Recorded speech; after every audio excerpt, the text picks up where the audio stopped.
Bam. Boom. Bada bing. Bada boom.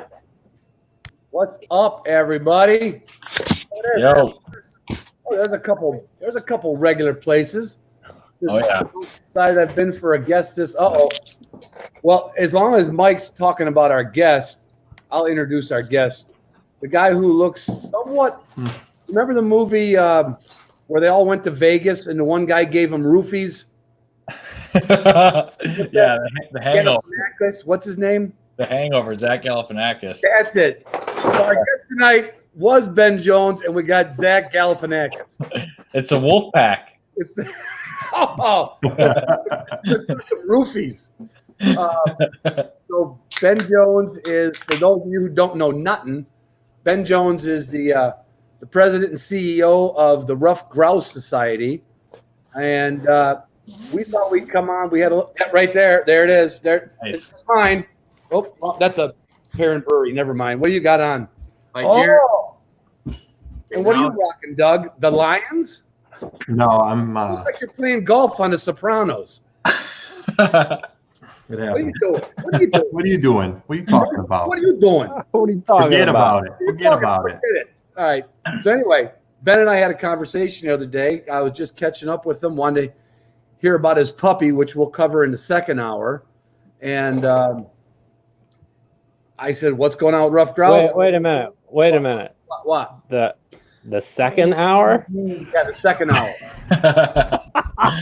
Oh no! You didn't fill you in on the schedule. We drink the first hour and then we drink more in the second hour. So, but I'm in. We give people some opportunity to shoot some questions to our guests. I guess we should have told Ben what we were going to do. The question is the guitar within reach? Is the guitar within reach? That's the question. I've got everything I need, and I would have been here regardless. So thanks. Perfect. So anyway, we were talking on Sunday, and we started talking, and I'm like, whoa! You know what? We need to get this.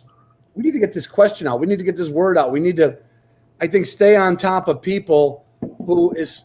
It's like the old NPR drives on public television. You watch that commercial, and they keep begging for $35, and finally, like, all right, just put on Monty Python, and I'll give you the $35. Yeah. You then somehow you don't care the rest of the year. Well, right now, RGS and all the other NGOs, they're not getting their $35, and they're not having their banquets. So we kind of just wanted to talk about what's happening with RGS. We're not going to ask you any questions about the hatch, or brood surveys, or drumming counts. That's probably a lie. Yeah, I don't know about that.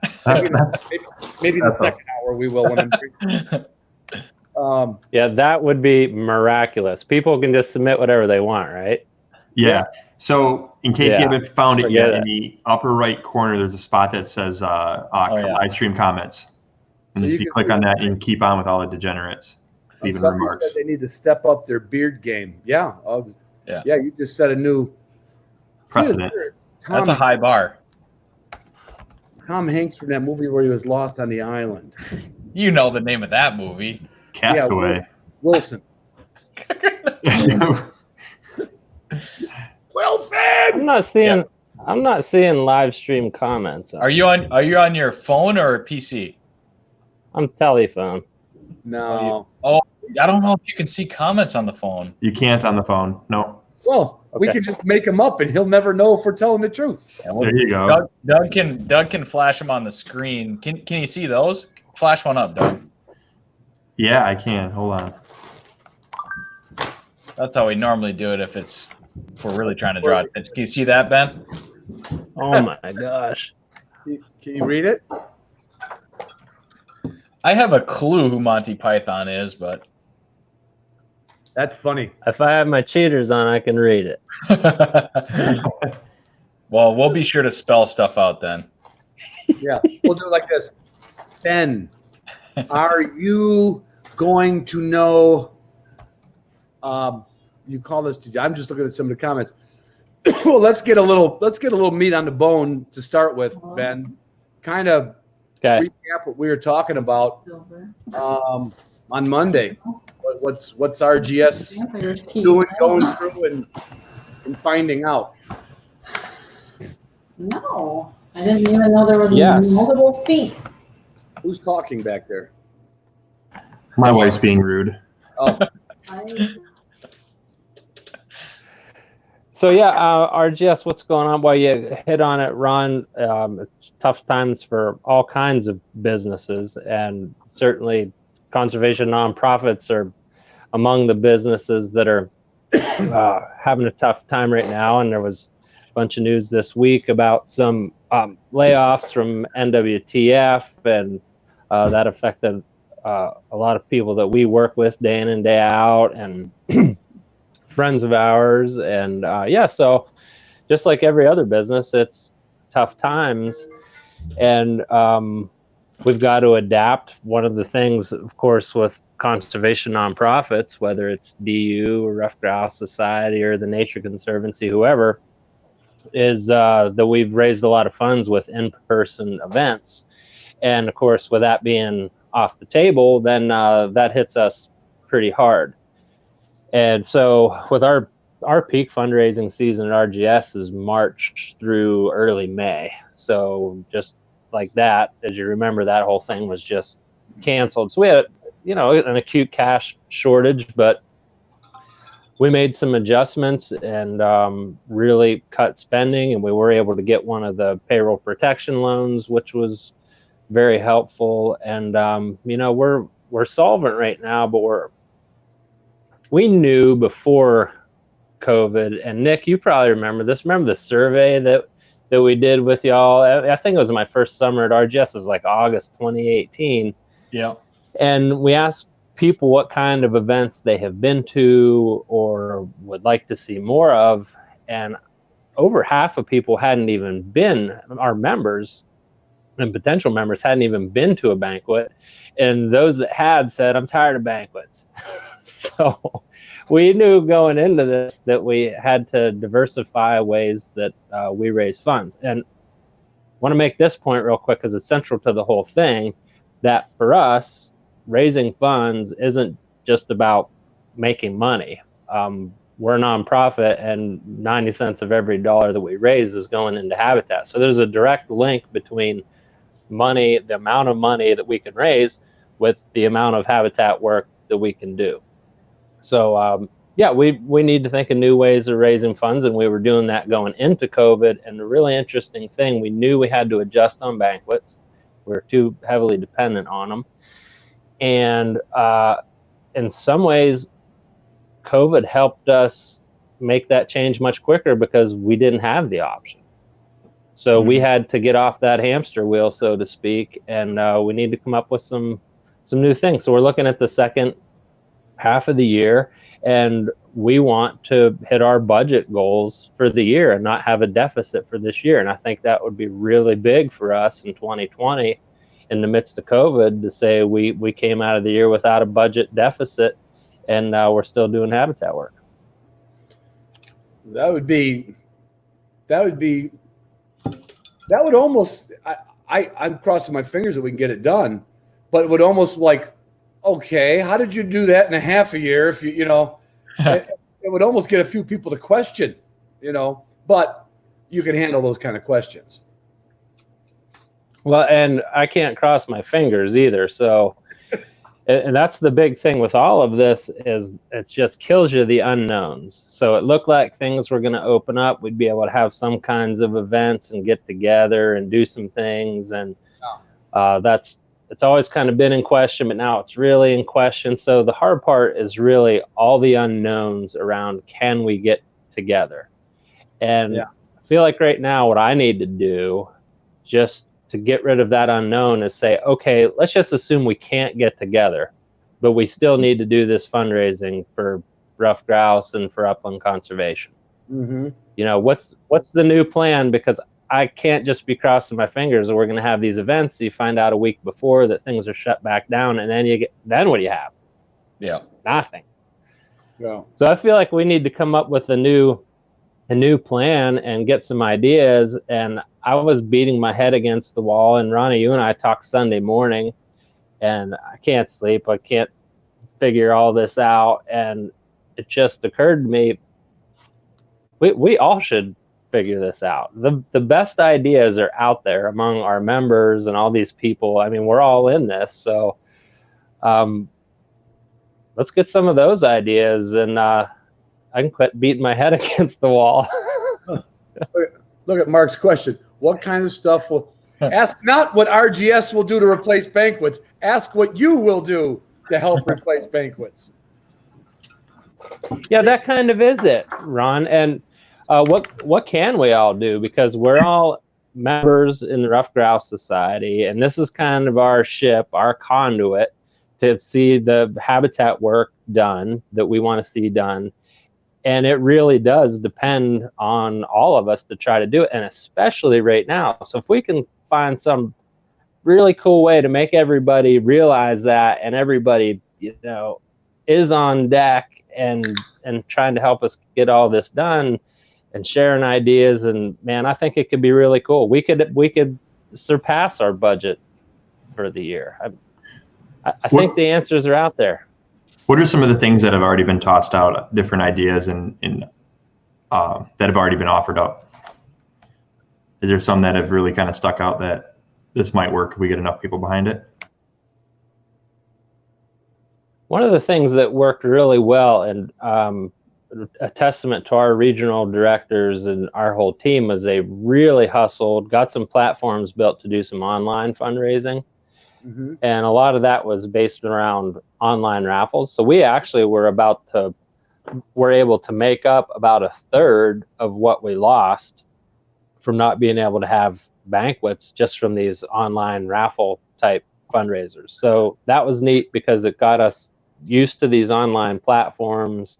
And now I think we need to think about the next step with the online stuff. But what we've seen work so far, and I think some other groups too, are the online raffles. But beyond that, there's just nothing that's really striking me that if we can't get together, it's going to have to be virtual, right? Mm-hmm. Yeah.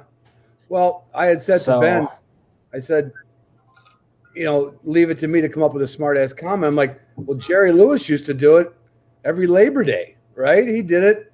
And they had a line, they had call-ins, they had fundraisers. And I said, I don't know how it would be done, but like the Jerry Lewis Telethon is, I don't know what it raised, but you used to watch the number every year. Again, Nick, this is pre-Nick Larson. Way back in the day, there was a thing called, you're going to have to look it up. He doesn't know what I'm talking about. I know the name, I feel like. You guys assume I'm so young. God, I got to go to the AARP Zoom night. Wait. I want to get the reference straight in my mind. Was the Jerry Lewis telethons, was that going on at the same time there was nude swimming in Chicago public schools? Yes. Okay. All right. Yes. That's kind of everything in order for me. There you go. Now you got a timeline to go along with it. So, all right, picture this. Every Labor Day weekend, everybody's done. This thing goes on. It's always on a channel like channel 32 in Chicago. And he's up there. He never goes to sleep. This show was on for, I don't know, not 72 hours, 48 hours for sure, maybe 72 hours, right? And it would end about 10 o'clock at night or something. And so they'd have a phone bank, and they would have monkeys come on and dog trainers come on and Herb Alpert and the Tijuana Brass.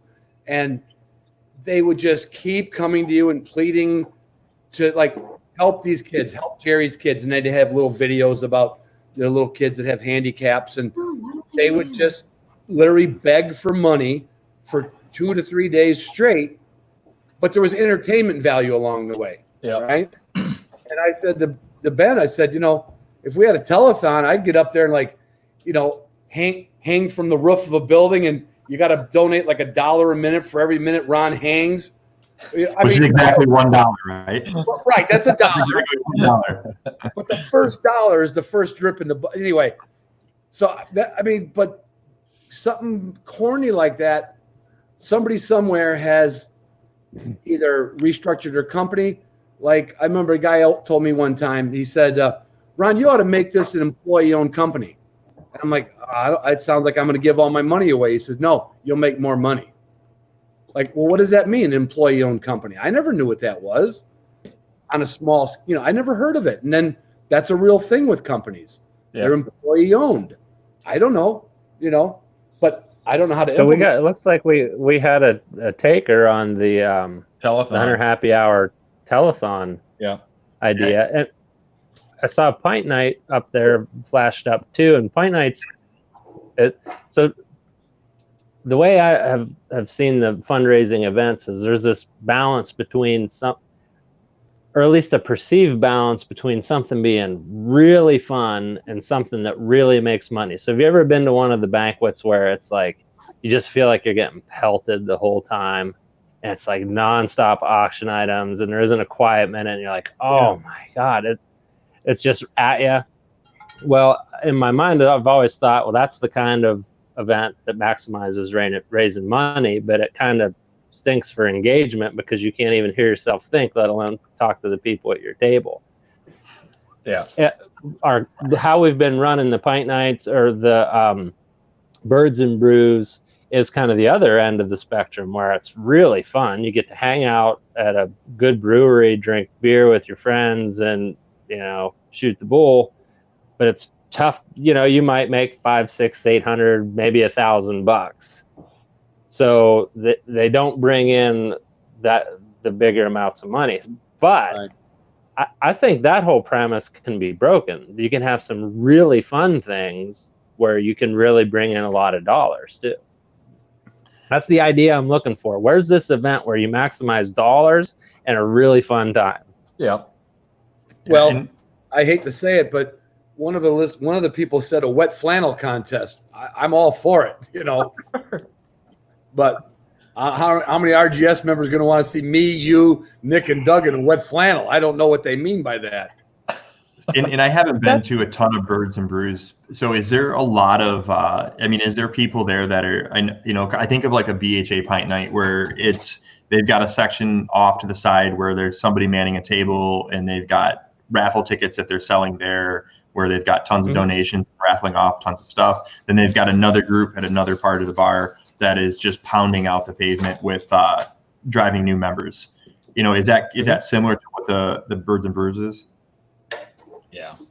Yeah. You're pushing for memberships, and you're doing some raffles, and you have a couple Yeti coolers, and on a pretty good one, you'll get maybe a dozen memberships and make a couple $1,000. So let me set up what we need to replace. So Ronnie, not far from you, the Grand Rapids annual banquet for RGS is scheduled for August. Okay. That normally is an event that nets over $20,000. Nets. That's correct, nets. And is that from the attendance cost, Ben, or is that from the raffles? That's Everything. The whole thing that's the whole thing with the banquet, from the silent auction to the live auction to raffles to sponsors. Sponsors are a huge part of those. So you're trying to get sponsors that are doing $250, $500 ahead of time, so that your meal, your facility is all paid for. So everything you're making going into the night is cash on the barrelhead. So somebody suggested a sporting clay shoot. That's something that RGS is already currently doing, isn't it? Yeah. Yep, definitely. And shoots are a lot of the same thing. So if you can get a nice facility and have the facility donate the cost for the day, it can really help, because those facilities can cost you anywhere from $3,500 to $8,000, or for something really nice, a little bit more for the day. We had a shoot in Minnesota last week, and attendance was kind of down. So we're even seeing that with some of the outdoor events, that attendance is down a bit, and that shoot netted right around $1,000. Yeah, I know that. So as a chapter guy here in Duluth, we have a very successful banquet that I play a small role in, but it's been successful for a long time based on the people that are running it, and that's obviously not an option. And so I've been thinking about, I was getting pretty excited about doing an event in the fall, like a shoot, knowing full well that it wasn't going to really come close to what we do for our banquet. But now, as Ben kind of alluded to, things I would say things are looking more uncertain, less clear at this point as far as like events go. So what is that event? My wheels definitely got turning on the telethon bit, just knowing really the resources that RGS could pull together, as far as like you could have a mix of education, also entertainment, and if you did sort of a long form 24-hour thing where you pulled in guests and contributors and staff and everybody from Ruffed Grouse Society, and obviously charged a cost for people to get access to it, knowing they would be educated and entertained. Yep, exactly. And it would all be for a good cause. But the biggest thing with a telethon is the platform that you do it on, right? So I mean, obviously the TV's kind of dead. Oh, right? yeah. Everyone's streaming. So when you have services like what we use to do this show, that allows you to do multi-platform streaming, you know, you could essentially set up a 24-hour stream within a service like this, stream it to Facebook, YouTube, wherever, you know, Restream, LinkedIn, and you could almost have every different, you know, all the different chapters participate and take an hour or 2-hour blocks and kind of, you know, assign them different tasks and different subjects that they can cover to help kind of fill the time.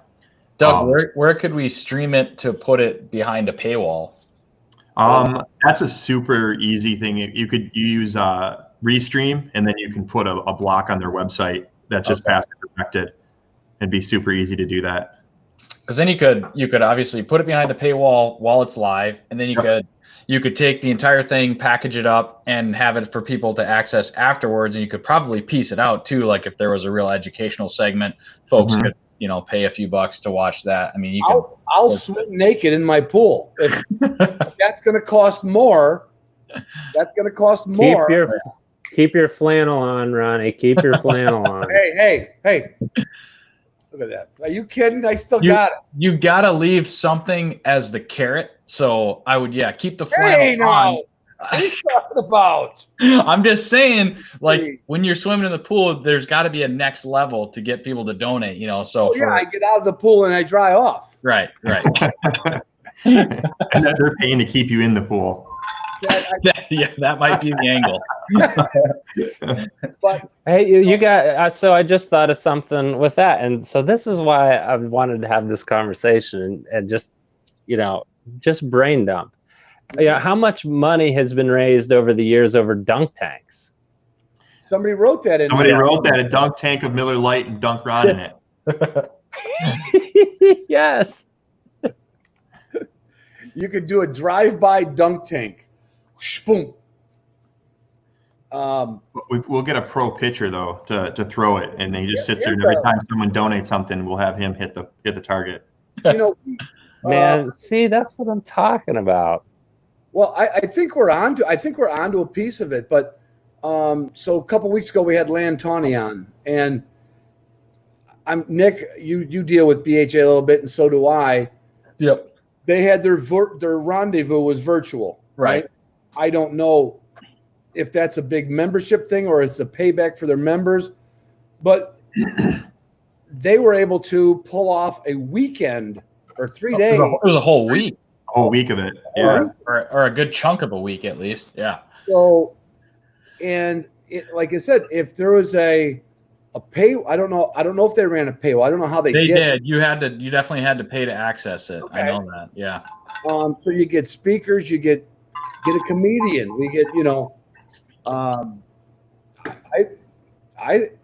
know Jerry Lewis used to make a lot of money for them little kids with handicaps. I don't think that that's something that's probably ever been done for a conservation group on a social platform, right? And you think about all of these groups, like how Facebook is really big on supporting the nonprofits. It's almost wondered if you could get them to kind of help fund part of it too. See that one comment, Doug? George just put in there. Lots of pro athletes hunt. So if there was a telethon, I asked Ben the other day on Sunday, I'm like, without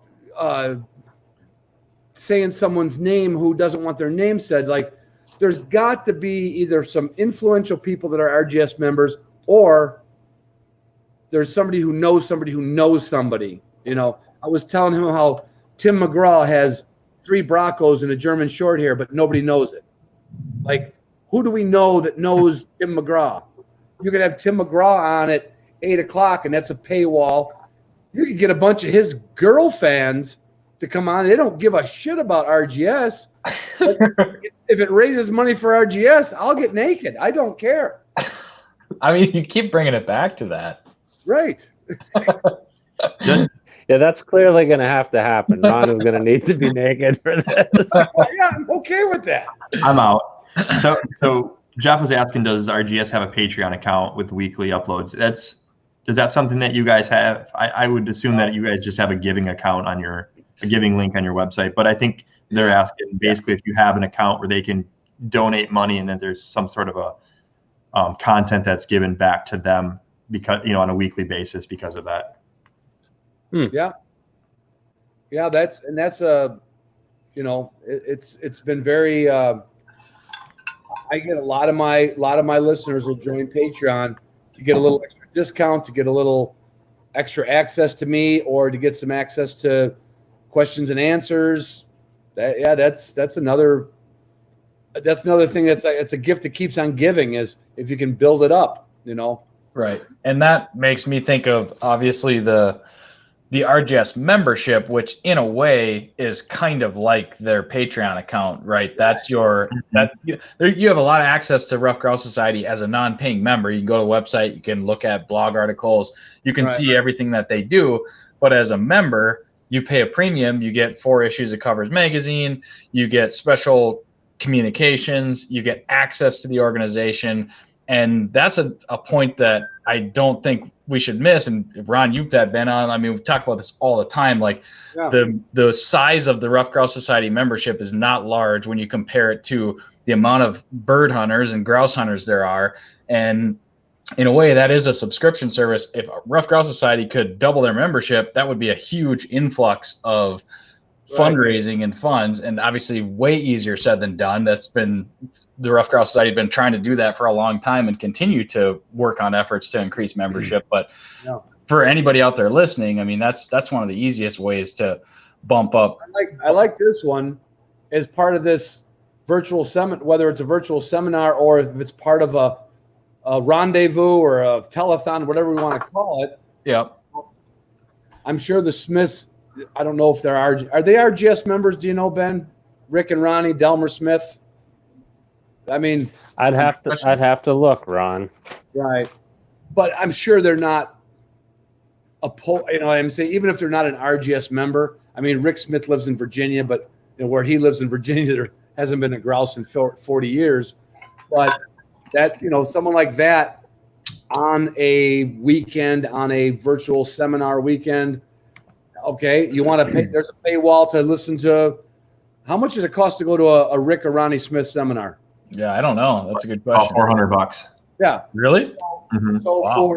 So for $50, we get one of the Smith brothers or his cousins to come on and do a dog training Q&A. Cool. Demonstrate.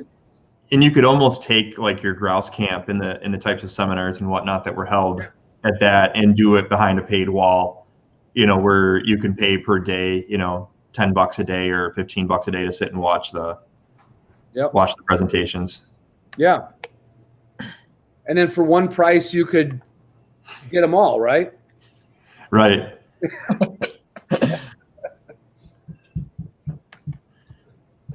Well, Ben, you're starting to slap this thing around.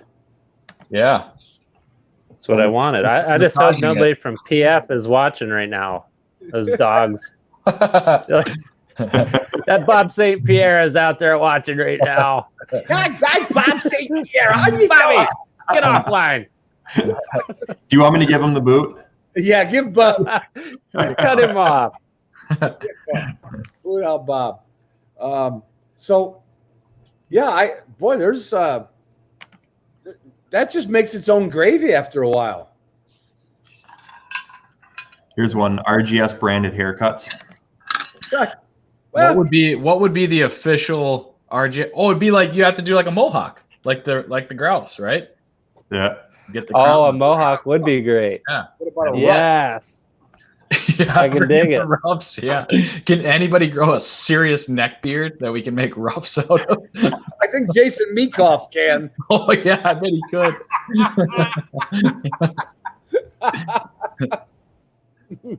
We all know it's not going to be me.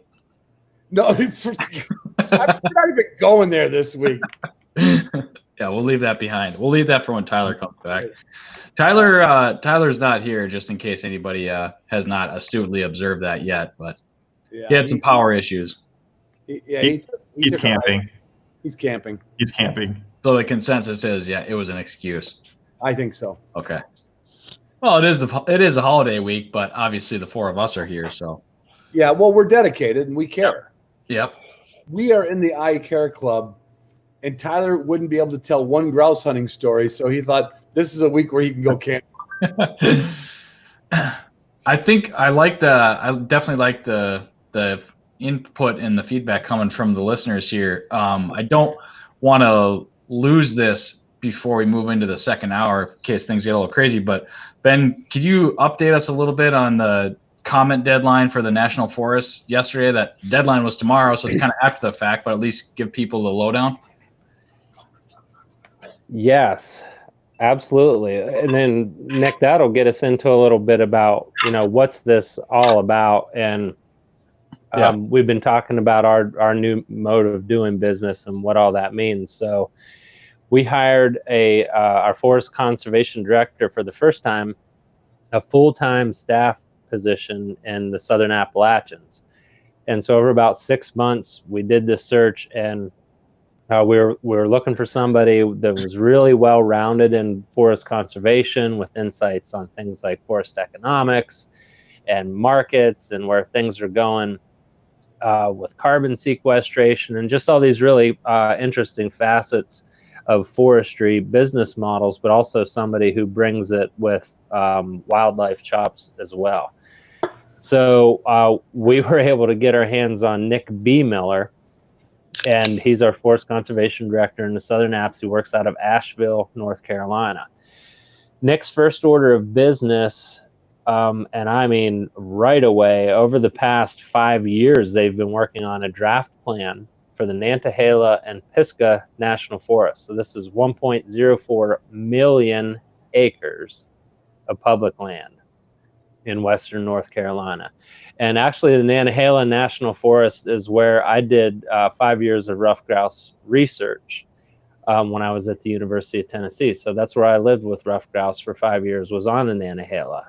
It's a phenomenal place, just deep in culture of grouse in those mountains. And check out the Project Upland early grouse camp tours for the tours they did in the Southern Appalachians, and of course check out Public Grouse as well. But just a really important place, and a place where, to me, we have to get to work on forest management, or we're going to lose ruffed grouse in those places. What we saw with Indiana and an endangered listing, and hoping we haven't crossed the line too far in a state like that, we need to get some things done very soon for ruffed grouse in places like East Tennessee, North Georgia, Western North Carolina, Northern South Carolina, Southwestern Virginia. So this 1.04 million acres is an important deal for grouse conservation. So we got Nick on board, and he did nothing else for his first about 8 weeks at RGS, working in the stakeholders group and making sure that, as part of a consensus document with a lot of other groups at the table, other users of the National Forest, that we had some good active management provided for in that draft plan.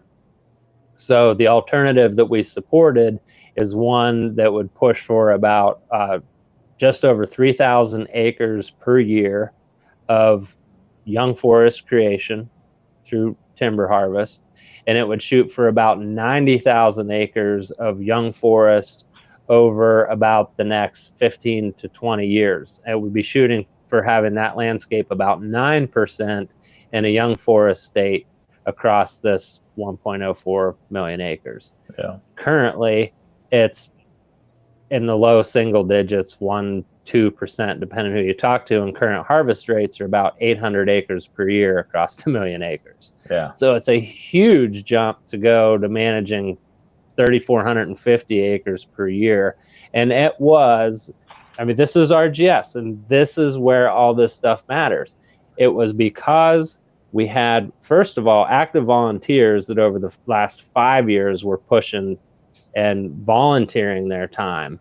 But we were able to bring it home by having somebody that was committing all day, every day, to getting the thing across the finish line and making sure the work that our volunteers had done would come to fruition. So that's what we're looking at. That's where the funds go, to have a position in the Southern Apps to influence millions of acres of public land, to get one on board in the Central Appalachians for those public lands in Pennsylvania, Western Maryland, Monongahela in West Virginia, Northern Virginia, get one on the ground in the New England states and the Eastern Lake states. Just having that individual with those forest conservation shops it makes all the difference, and we're seeing it with Nick on board. So yeah, those comments were due on Monday. The comment period closed.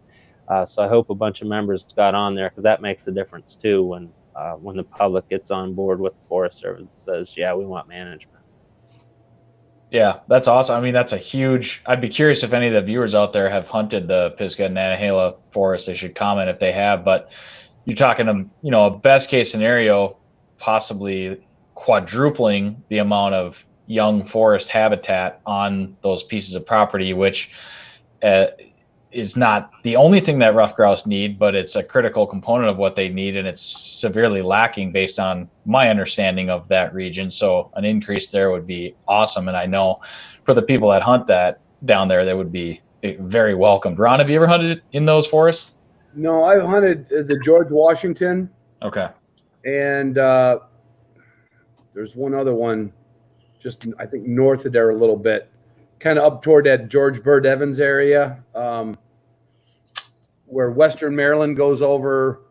Yeah, that's like where Walt Lesser is or whatever. But mostly the George Washington, and that place was, when I first coming from Michigan, my buddy Chip took me up there, and I was like, this is how.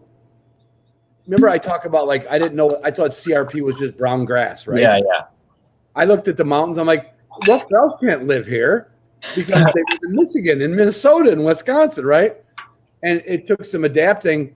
And then I realized, like, how much harder it is. Just, I don't even understand the logistics and the difficulty of logging and maintaining those areas when you're working on a slope. I'm not trying to be silly. It's like, you can see doing a timber harvest here in Michigan, everybody can come in. It's all flat basically, right? I don't even know how they do it in the mountains. So part of me was like, I'm not surprised that the grouse numbers are low. But it wasn't because I was thinking of it should look like Michigan. It's just another spot that wasn't logged anymore, And I was kind of blaming it on rocky uphill things. No, there's some areas in Virginia, in fact, right within 20 miles of my house, that have, if you can handle the hills, there's grouse numbers, where it's actively logged. But I've never ventured down into like Statesville, North Carolina, over that border on set. I haven't done that. And I should, but I mean, it's hard enough to do Virginia and not get good flush numbers per hour, It's kind of hard to travel. It's directly linked to habitat, and I don't think there's any question that in that parts of the birds range, as we've found out in Pennsylvania and into the lake states now too, the West Nile has an impact, but it has a real big impact when you got about 1% of young forest on a landscape. Yeah, and grouse need much more than that. And the key point down there over the past 20 years, and this was really happening when I was working on the grouse project there, is the conversation about managing our public lands and our national forests there really has been hijacked by preservationist groups that really don't want to see any of that management occurring. And I mentioned a while ago, our passionate and dedicated volunteers volunteering, these are people with regular jobs, and they're going as volunteers on these stakeholder groups, and they're across the table or going up against paid staff people from other preservationist groups. And it's bringing the knife to a gunfight. This is maybe a silly question, maybe not a silly question. When did logging and forest management become like unpopular? Like and I'm going to analogy. My sister moved to California early on for the freedoms of what would you call it? A lifestyle, right? Back in the late 70s. And I moved into Michigan in the 80s. And I told her about this acreage I had here, and I was cutting trees down. And my sister, who don't know shit from pudding, she goes, "Oh, Ron, what you're cutting trees down? Well, why are you cutting trees down?" I'm like, well, first of all, I want to build a house and a backyard and a paddock and blah blah. But when did they're in my way? But when did it get like this? 100 years ago. No, I don't think it was 100 years ago. Was it? After I think after what the happened public 120 years ago, right, Ben?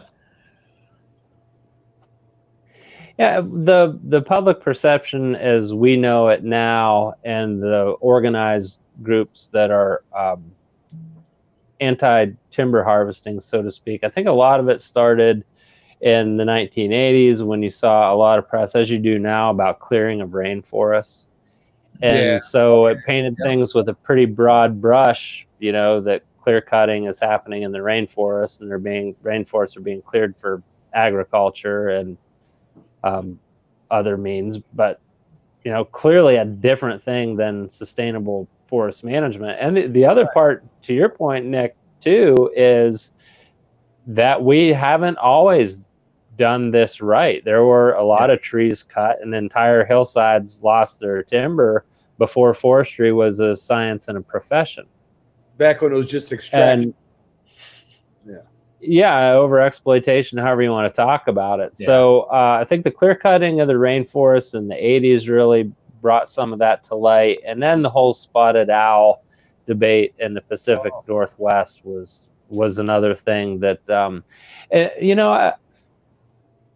there was a lot of money that was put into driving that conversation as well. And I get frustrated with this today too, that some of the misconceptions that are sold out there and going against the science of sound forest management and what wildlife need. And, there's other groups are making a lot of investments in countering the work that we want to see done.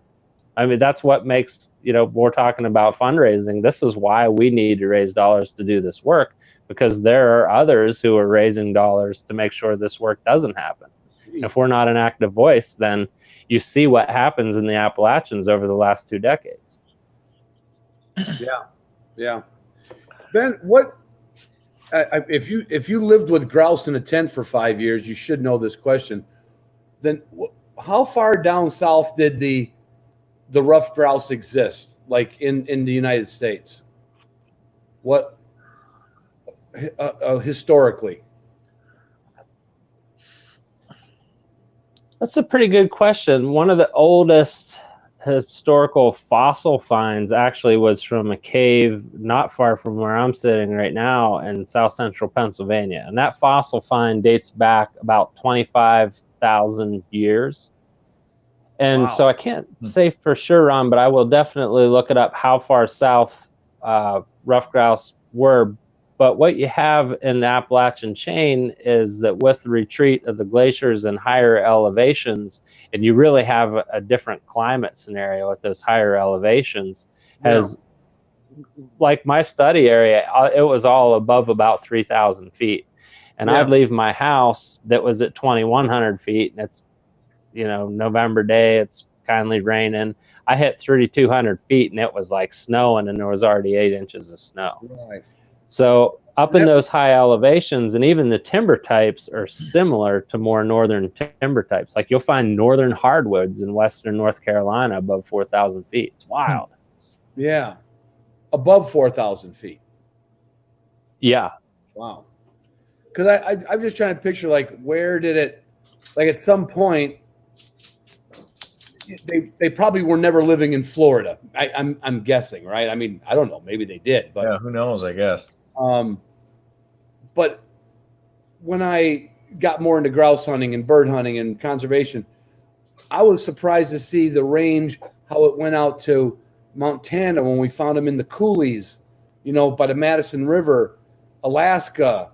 I was starting to wonder, like, where wasn't this bird other than maybe, the Great Plains, Got a large range. Like, if there was a damn tree, was there a damn grouse back in the day, Yeah, I think historically it would track pretty closely the prevalence of predominantly hardwood and mixed hardwood conifer forests.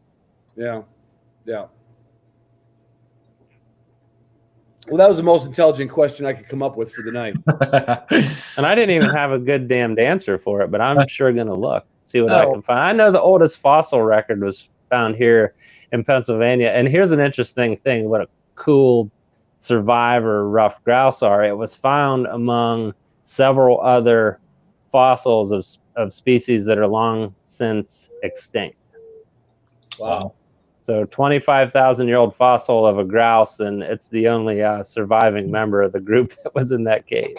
Yeah. I got to ask, though, how do you find a fossil of a grouse? Like, I mean, I'm thinking of you got to give me some biology or some geology. Where does one find that? I don't rightly know. I know it was somehow preserved in a cave, Ron. This guy was drinking beer in this cave, and he's like, what the hell is this thing? And it was a fossil of a grouse. I don't know. He identified it on the spot. He carbon dated it. It's a grouse. I mean, next thing you're going to tell me there was cave paintings. I don't know what you're going to tell me. 25,000 years ago, there could have been. They've got a, it's one of the things that's always kind of fascinated me about them is they have such a huge geographic range. It seems to be in, relative to other species, like you said, Ron, from Alaska down to southern Appalachia. That's kind of like the modern range, but yeah, it's a lot. And how different the environment is across all those regions. There are some similarities and some things that the ruffed grouse keys in on as a habitat specialist, but still it's unique ability to adapt and survive in different environments, which is wild. Does anybody want to tackle that question from Driftfly? Ooh. Yeah, I'm talking about as habitat gets kind of segmented and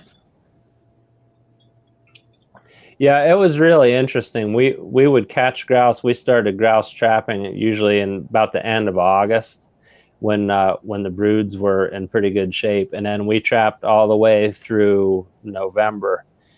And it was funny because there would be this period from about the first week of October to mid-October where you'd catch a bird, you put a radio transmitter on it, and you track the bird for a couple days, and then it was just gone. Maybe you'd hear it on the next ridge over, but it was just gone. And you had clearly caught that bird as a juvenile in the middle of a big dispersal movement, and you just caught it passing through. You were like tangential to where that thing was going, and they went so far, several miles, that within a couple days that we couldn't pick them up anymore.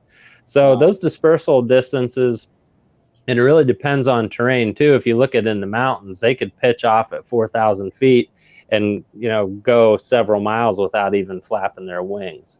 But some of the numbers I've heard on dispersal as high as 10 miles.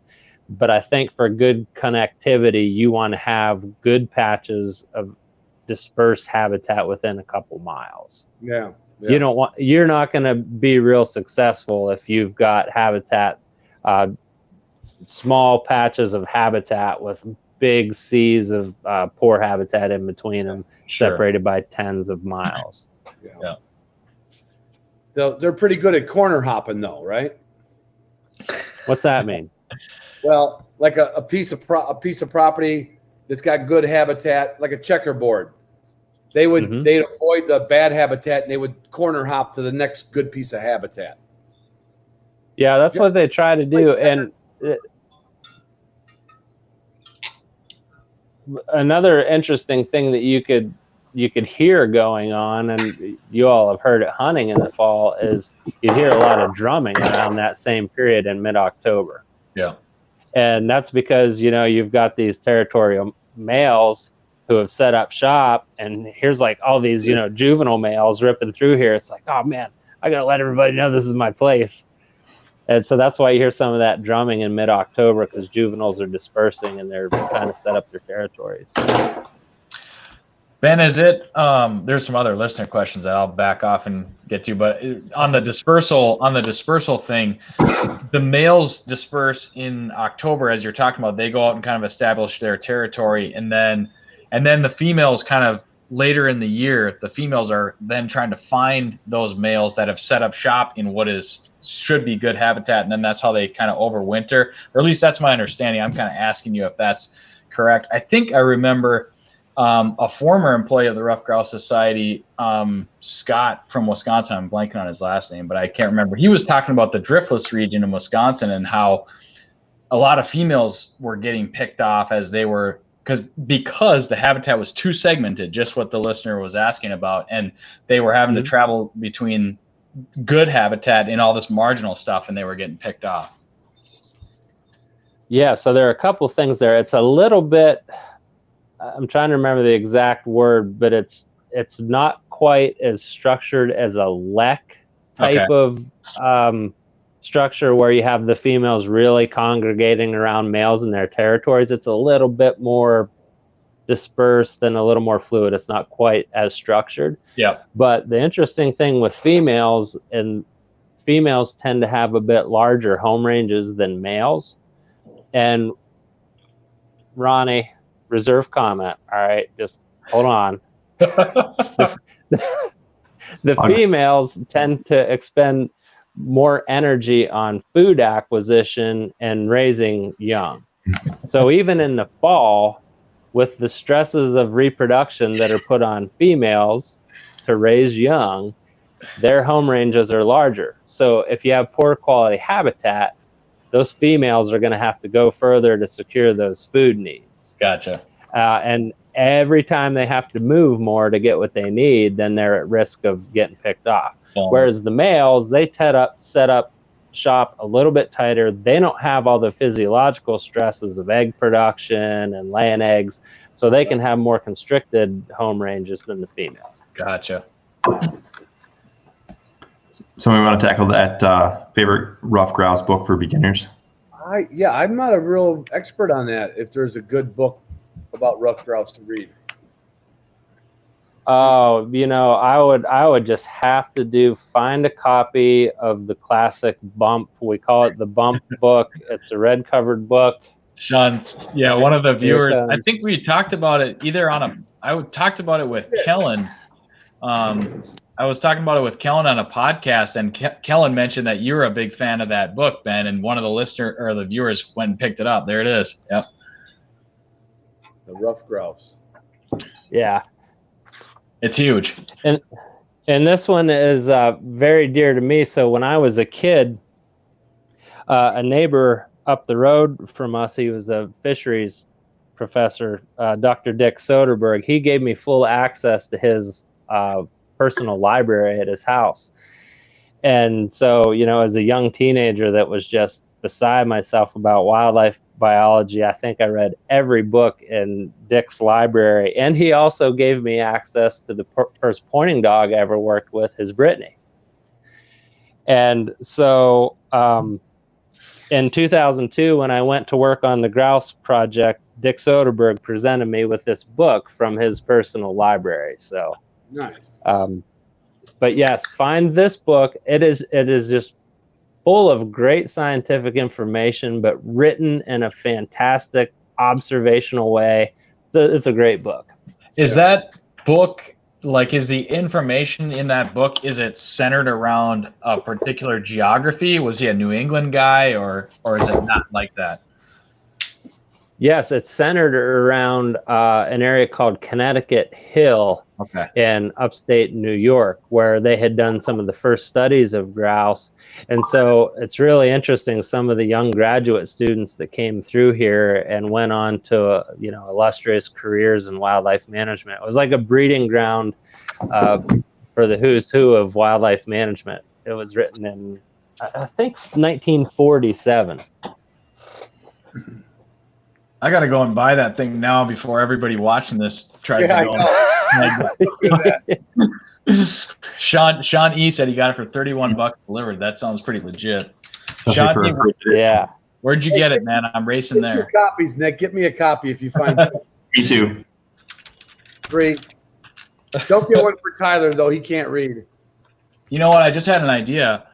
The finance guy in me, I'm thinking maybe I could just buy these up and we could have Ben continue to talk about how great they are, and then I could start charging a premium. $160 on Amazon. Apparently the word is out. Well, Sean, there were several printings of the book too, and I bet when you look closer, it's going to be, was it original printing? There was another printing maybe in the early 70s. So we need to get a hold of Glenn Blackwood. He'd know if we had some copies. He might have some copies.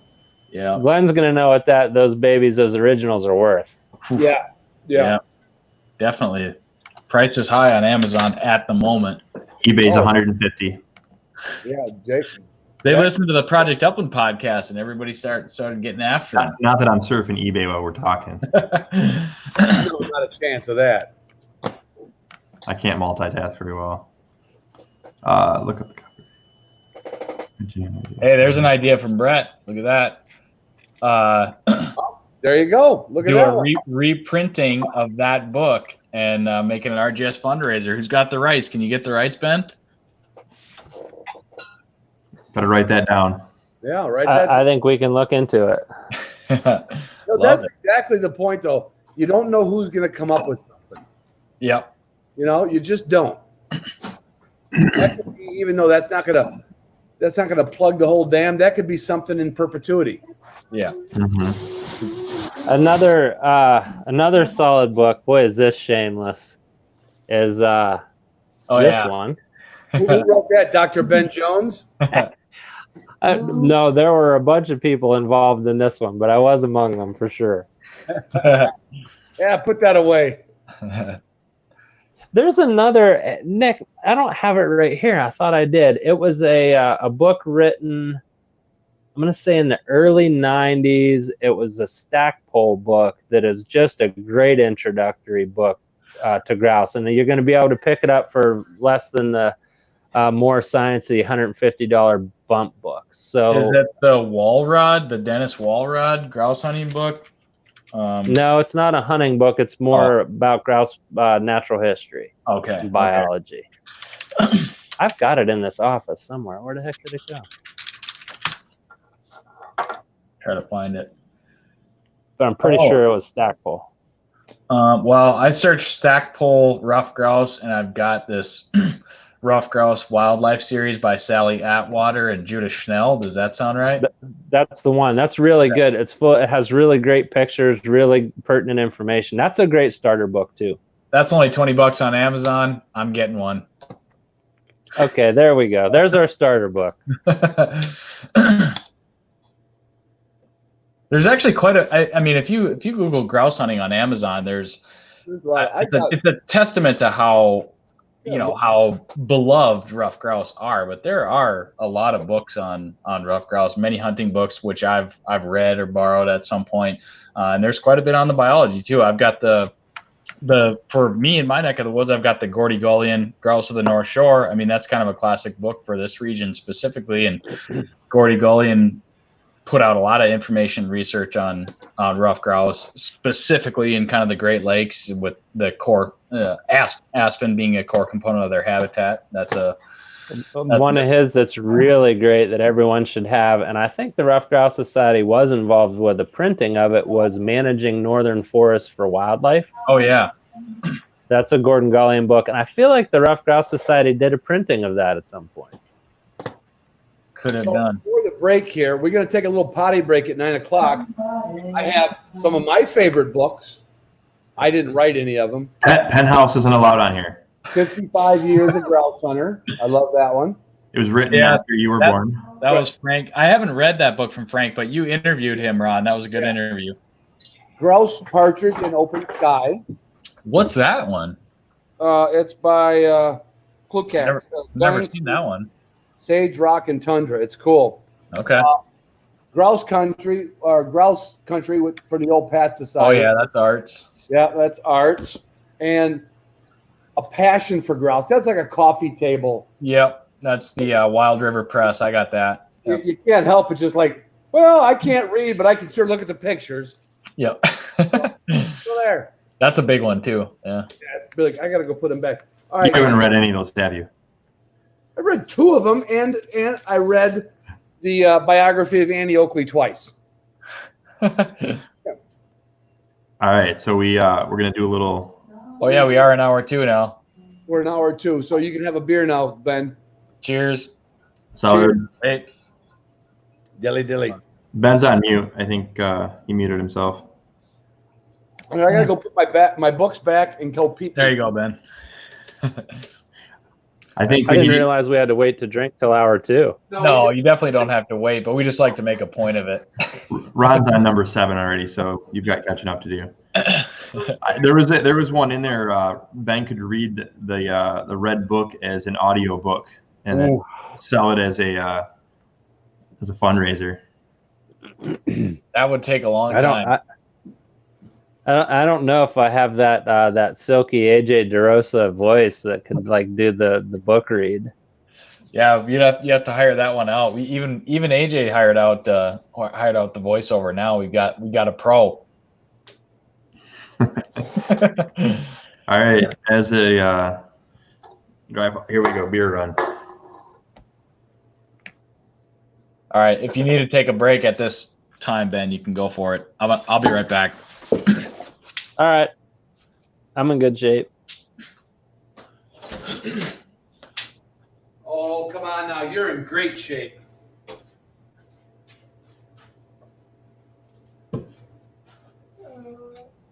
Boom, ba-dum, boom, boom, boom, ba-dum, boom.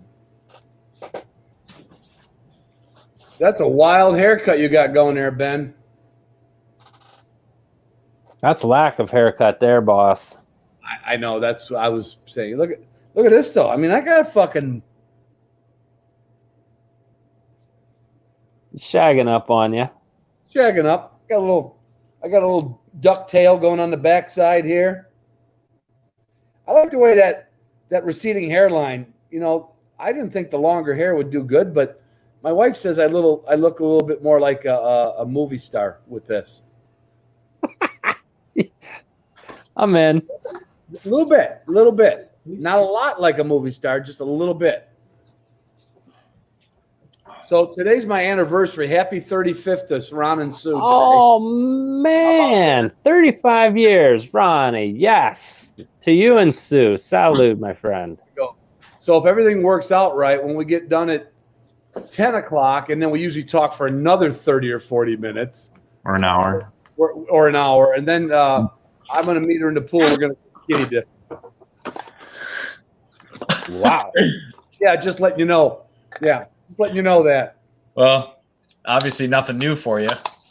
Yeah, well, I can't talk her into skinny dipping every day of the week, Nick.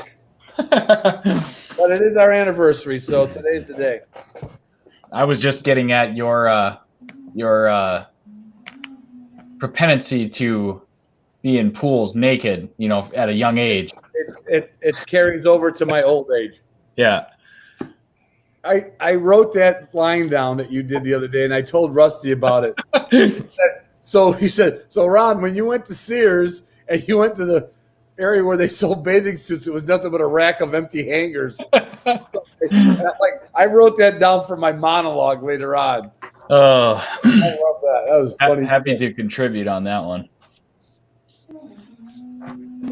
Supposedly, I'm not in the proper attire. I need to fix that for next week. Mm-hmm. Well, I told you, it looked like you're on The Sopranos. There was one comment that we were talking a lot about Ruffed Grouse and didn't mention the woodcock much, but certainly American Woodcock Society is a huge part of what the organization is. Anything fresh and new there, Ben? Yes, man. Just today, actually, I had the best call from Chris McClellan, who is with Quail Forever. Chris is he's in Missouri, but I think he oversees like 7 states for Quail Forever. And Chris and I have struck up a friendship through some mutual friends and just have been talking a lot about, let's find a whole bunch of things that we can work on together. And there's a natural fit between quail habitat and woodcock habitat, especially in the wintering grounds of the Southeast. Talking about places like East Texas, Louisiana, coastal plain, North Carolina, South Carolina. And so I was talking to Chris. I've talked to him for over an hour this morning, and we're formalizing some plans and pulling some things together to capitalize on opportunity in Louisiana that's coming up right now. Both private lands, public lands, and like I said, there are so many overlaps between the habitat work that we do for woodcock and what we can do for quail. We want to double down and work together on some stuff, and you're just that much more efficient when you work with a partner like that. So AWS, American Woodcock Society, and Quail Forever, keep an eye out for something there. And another thing with we've been, I guess Mike Nadusky has been volunteering for us for well over a year. Mike is in the Raleigh area, and we've had him digging around and looking for interest in AWS chapters in that part of North Carolina, South Carolina, where you don't have grouse but woodcock over winter. And we're going to be bringing Mike on full time as a regional director August 1st, working out of Raleigh, and he's going to be helping with some of the RGS stuff in the mountains. But a big part of what he's going to do is also going to be setting up AWS shops in Eastern Virginia, Eastern North Carolina, and South Carolina too. So we've been funding the Eastern Woodcock Migration Study now for, at least 4 years or so. Yeah. And we're getting all this really cool information about migratory and stopover habitat and wintering habitat. And to me, when that study wraps up in the next year or two, clearly we did nothing but waste time and money if we don't start implementing the conservation we learned from the Eastern Migration Study. Wow. So learning a ton about woodcock from that, and looking to get established more in the East and woodcock range. Yeah. I know from just my own personal paying attention to the Eastern Woodcock Migration Study, they have the GPS trackers on birds. RGS has shared some of the, like where you've got the map and you can see the path that these woodcock are flying. And I think like some of the unique things that they learn, and I would ask you to elaborate a little bit about, but just where a woodcock will stop over. I remember Eric Blumberg, he's one of the leaders of that project, talking about a woodcock stopping over on a golf course, just a small little piece of habitat. But it's giving us insight as to where they need, what kind of places they need while they're going on their migration. And they're not just a northern bird, they obviously migrate, and they need places that whole way along the whole flyway. And that's something that the GPS technology can really show us. Yeah, this might get me booed out of the room by some people, but I'll go for it anyway. Every time I see a golf course, all I can think about is how awesome it would be if you gave me 2 years to turn it into woodcock habitat. Just let it grow. Yeah. Hey, you're not going to hurt me any. I hate golf. Spray out some of that stupid turf grass, let that thing start reverting, and you've got woodcock just like that. Yeah. But, I always thought of woodcock when we were doing habitat work. When I was involved with our state agency here in Pennsylvania, I always called them the instant gratification species, because if you do just let some things revert within sometimes a year, a couple years, man, you start getting birds in there, and it's kind of letting you know you're doing the right thing. So that stopover habitat, the other neat thing with woodcock is, unlike grouse, where we need to have, these complexes not separated by too much, and you need large forested landscapes, with woodcock, you can make really good habitat out of 10 or 20 acre chunks. And I remember, it must have been around almost a decade ago, a friend and I spent the majority of a day in about 7 acres of woodcock habitat in the middle of a flight moving birds.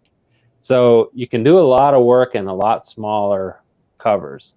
And it's really important for stopover that they have these little places where they can stop and rest, because one of the real interesting things from the migration study actually had a bird go 400 miles in one night. So when a bird goes that far and expends that much energy migrating, they need a place where they can stop, get refueled up, and not have predators on their back, and have a lot of good food. They need so that stopover is important. Neighborhood. They gotta find a good little patch, and it doesn't need to be much because they're not going to move. So if they find a little 10 acre patch that's prime, good cover, lots of food, they're going to get fueled up for making the next 50, 100 acre run. There is a question here that I think it's hard to answer, but that this one, Ben, can you read it? Yeah, I see that one. I think it's really, really variable. You'll have some birds that stop for a day, and I think a lot of it depends on how much they flew the day before, and it also depends on the weather conditions too. If they flew 400 miles the night before, and all of a sudden they have a headwind, and some frontal change happened where now they're traveling south, but they're looking at a strong south wind, they're going to stay there for a week. Yeah. That makes sense. If they did a 50-mile run or even a couple 100-mile run, and they've got a good tailwind and can make another one, then they're going to get up and move. But I think a lot of those details, Eric Blomberg is so good about teasing out those just kind of nifty facts that they're learning. So I love to look at what they're putting out. What was that, Nick?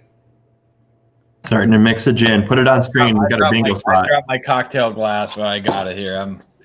I try not to do all that stuff right in the mic, but I suppose you guys don't care. It's tequila tonight. I got a new bottle run. Oh my gosh. It'll last me a while, Ben.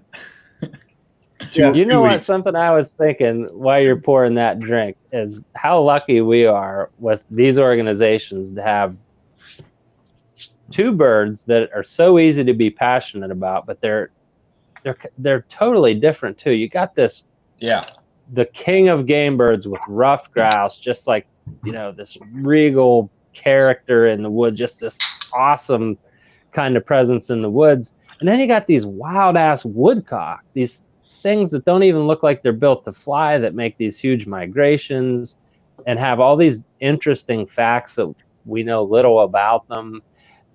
We're just really lucky to have these two as our bellwether beacons. It's like a real yin and yang approach. They have some stark contrast, but yet they're a mixed bag hunt. You find them in the same places, and I think it almost works to their disadvantage, like how mysterious they can be and how cryptic they can be. But that's always what fascinated me as when I was younger, when I got to know ruffed grouse. It was, you couldn't find them everywhere. You had to go look for them. And again, that's like a lot of people you don't see them every day, especially woodcock. You'll not see a woodcock very often unless you're looking in exactly the right places. But I think it's kind of like speaks to how impassioned people are once you get to know them. That's like kind of the membership of Ruffed Grouse Society, and the people that pursue these birds all the time. They all kind of, you bond over it because it is something. It's not just something that you take lightly. We do some of that bonding over. A neat thing with woodcock too is how they're ephemeral. like you get going, it's like duck hunters I knew in Mississippi that would just lament over where the ducks were, and they were in Arkansas or that, wherever they were. Is the flight here yet? Well, so-and-so moved 87 birds yesterday. And they're just guessing about the flight. Well, there's a full moon and a north wind tomorrow. It's going to be good. Yeah. All of that matters. Yeah. It paints it's a different story every year, how the woodcock migration plays out and happens. And there's a lot of mystery to that too. But as you point out, like as hunters, we observe everything. So you're looking at the moon and the wind and the weather and all that stuff, and it plays into it for sure. But they know what they're doing. I think the most amazing thing is when you talked about the woodcock flights, you said 400 miles, and that wasn't a mistake. And that's something that's been pointed out by Eric and the team doing the eastern woodcock migration. It's just incredible the amount of miles that they can fly in a single flight. It's just amazing. Yeah, there's stuff that we just don't even know about them yet. And I'm really interested if we can figure out if they have multiple clutches through migration, because you hear about these nests showing up in late February in the southern parts of the range. And then you've got birds nesting in May in Maine. Did some of those birds, like quail, double clutch? Wow. And, they raised a clutch, cruised up, finished their migration. I've wondered if some of those birds were, let's say, I was going to be a little silly, not as good at navigation, and then just said, well, I'm only going this far, and I found something to eat.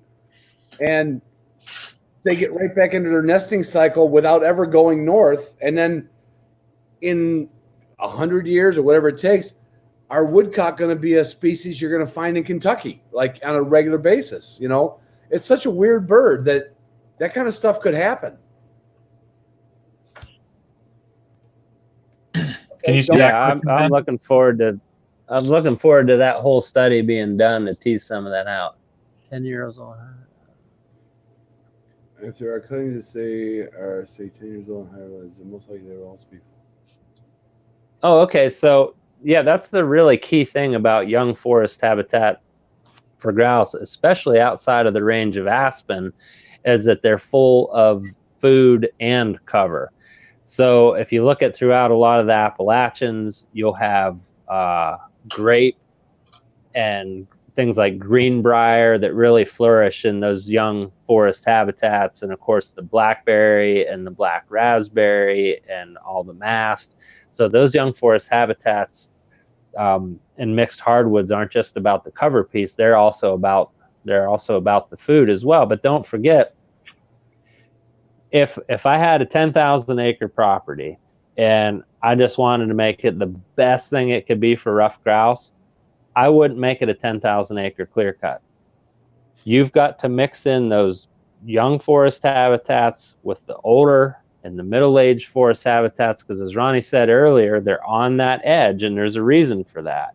And especially outside of the range of aspen, or even in places like Wisconsin where they really depend on acorns too, oak trees don't produce acorns until they're 30, 40 years old. So you need some of that older forest interspersed with the young forest as well. This is Gordy Gullian's major finding, was the whole checkerboard idea.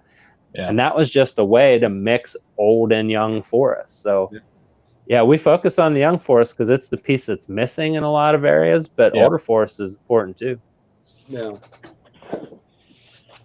That's a good question. I've always assumed they did because I hunt them during the day when they're on the ground. Is that true, Ben? Do they migrate at night only?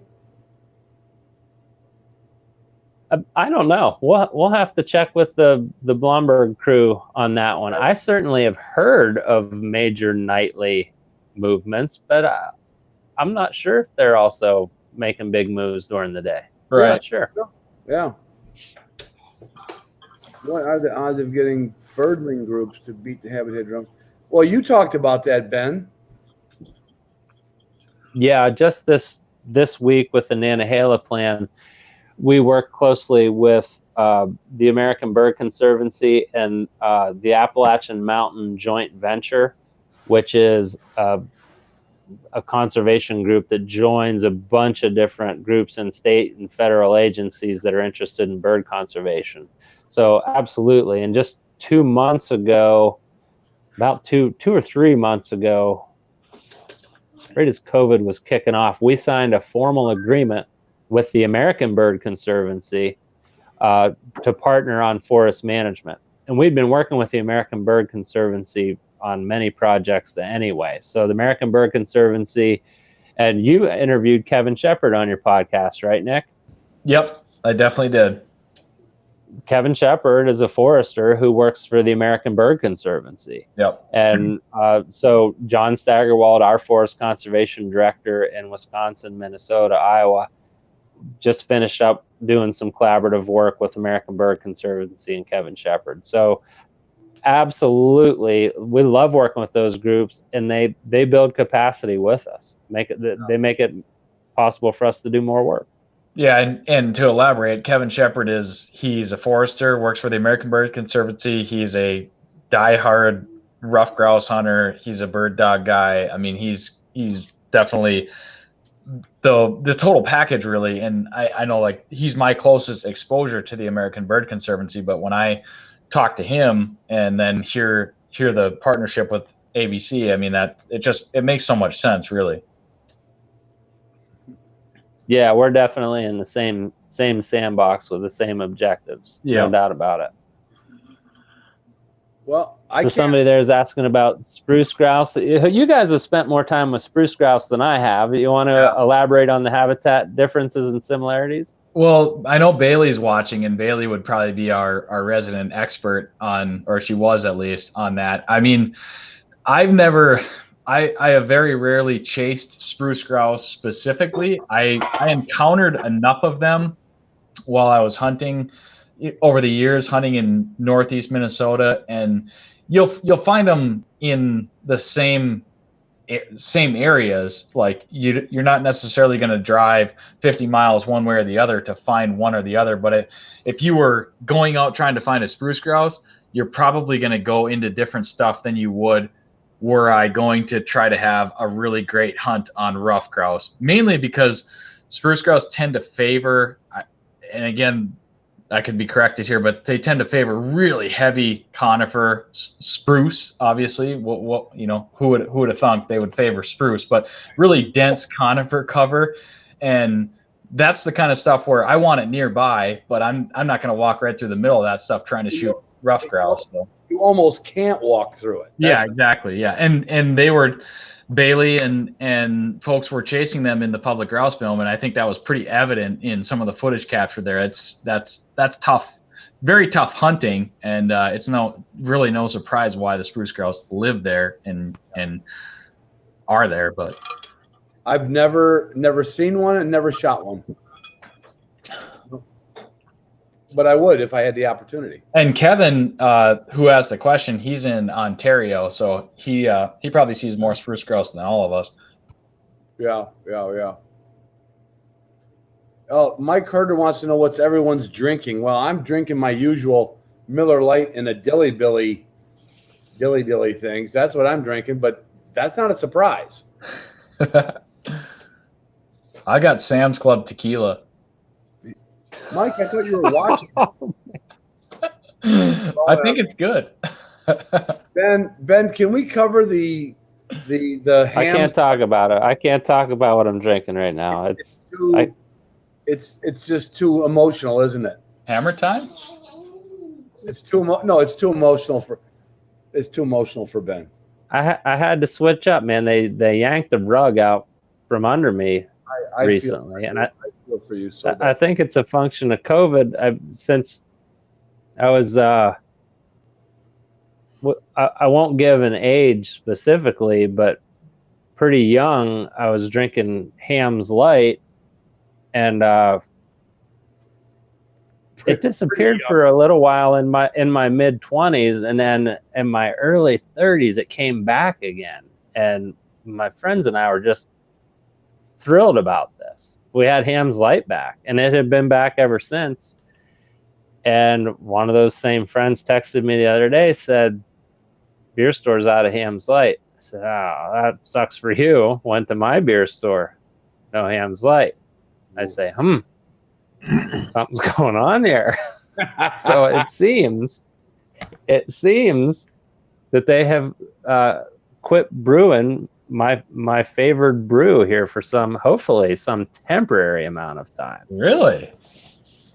I got to tell everybody a story. So when Ben came down to Virginia to do some dove hunting last September, walked up and he had a 30-pack of cheap beer.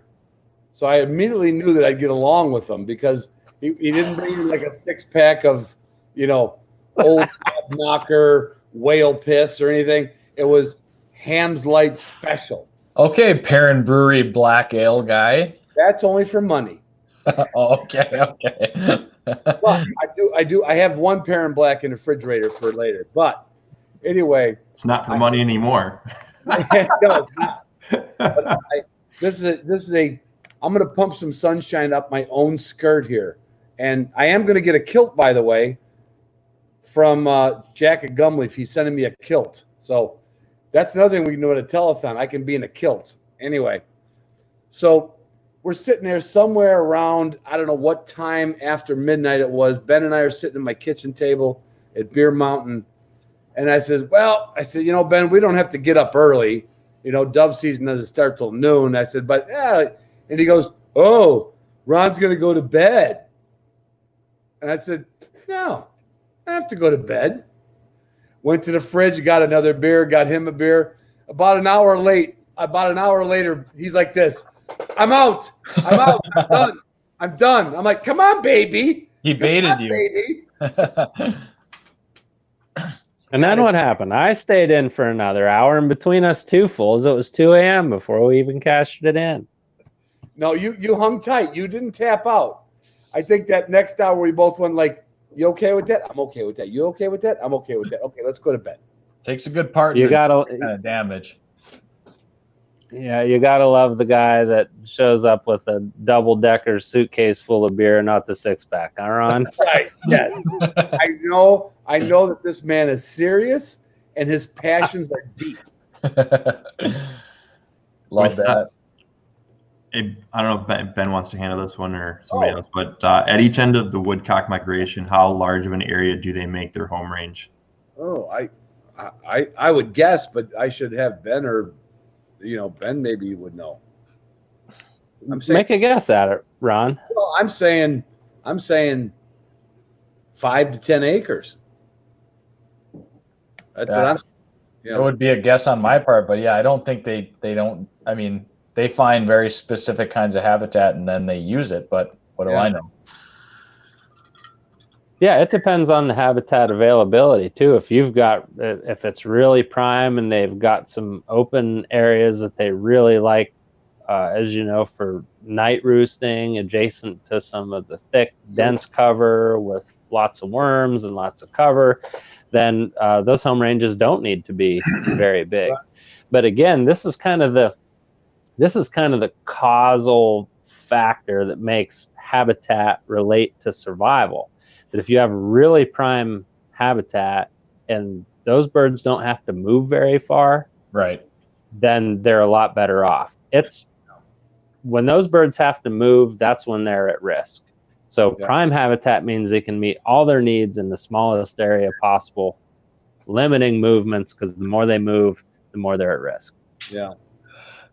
Another interesting question that I've never really thought about, and I don't know. I mean, again, Ben, I don't know. You didn't do your PhD on woodcock, but what are are woodcock at the bottom of the food chain in the same sense that grouse are? Because everybody said, everybody loves to eat a grouse, and we've all seen kind of the evidence of, you see a hawk kill or an owl kill or something hammered a grouse out on a trail, but what are the woodcock's predators, and do they have predators in the same way? I have no idea, and I've never really thought about it.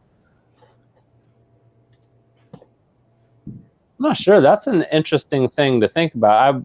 My off the cuff answer would have been that they pretty much have the same predators. When I think about, so there's some adaptive strategy, there must be, for woodcock to roost at night in wide open fields. Right. That's what I was. Like, why the hell do they do that for me? Yep.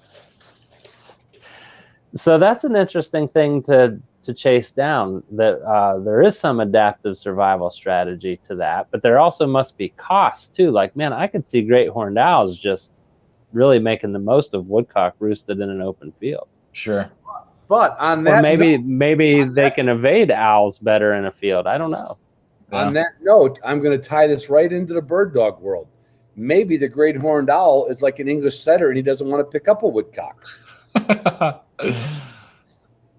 Oh. I don't know, man. They eat skunks. Like, one of the favorite thing for a great horned owl to eat is a skunk. I bet they'd eat a woodcock. Ben, work with me. That's a. I was working the routine right. We're picking on English setters right now. Yeah. I thought you were picking on woodcock that they taste bad. I was gonna raise up on you. No, I'm picking on English setters because you have young puppies. I just like that tie-in, huh? Nick's got a new puppy coming. You got a brand new puppy. You see how I brought that all around? Yeah. You're reaching there, Ron. That was masterful. Yeah. I thought so. Calculated. So let's start with Ben's new puppy. Ben sent me a couple pictures. Did you get the picture I sent you today, Ben? Yeah, so how is that pup kin to my pup? Same father. Huh. So that dog looks like it's close to the same age, maybe a little older. Was there? No, actually, younger. Was he doing double duty? A little younger than yours. So that sire was used on both of those, referred to as the DNR litters, and also related to Justin's. But yours is what, 15, 16 weeks? Yeah, she's about 14 going on 15. Okay. And that one was, I think, 12 to 13 weeks. Yeah. And then Nick's got a puppy, because I heard you on your podcast, Nick. What's the situation with your puppy? Yeah, it's roughly 6 weeks. In 2 weeks, she'll come home. I don't have it picked out. There's 6 females. 6 females in the litter, 2 males. I get 1. They're about 6 weeks old at this point. You're getting a male or a female? I'm getting a female this time. Yeah, my current English setter's a male, so I'll have one of each. And what's your No, I'm gonna. This just came up at Justin's today. Yeah. What's your expectations right now? So it's even yours isn't even out of the whelping box. Well, it's out of the whelping box, but it's just out of solid food. What's your expectations this year for that puppy? Do you have any, or?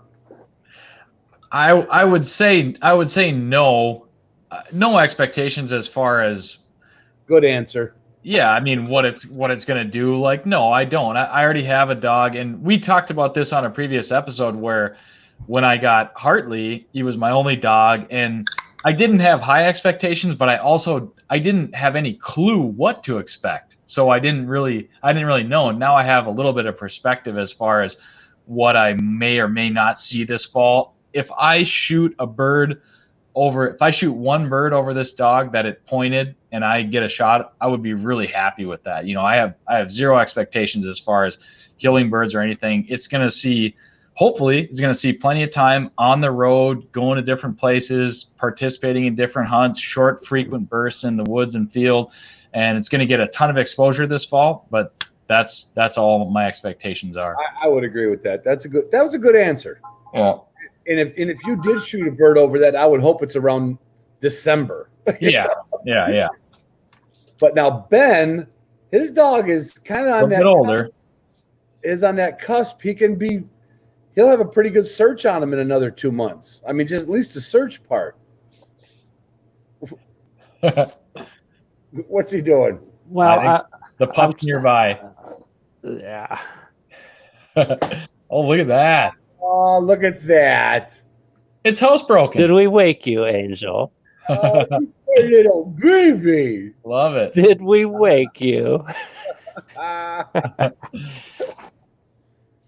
My expectation for her, I mean, we'll let her drive the thing here, Right. and we'll see how she does. She's doing just a wonderful job with her yard work, and yeah, she's just a real well adapted little dog. She's really nice.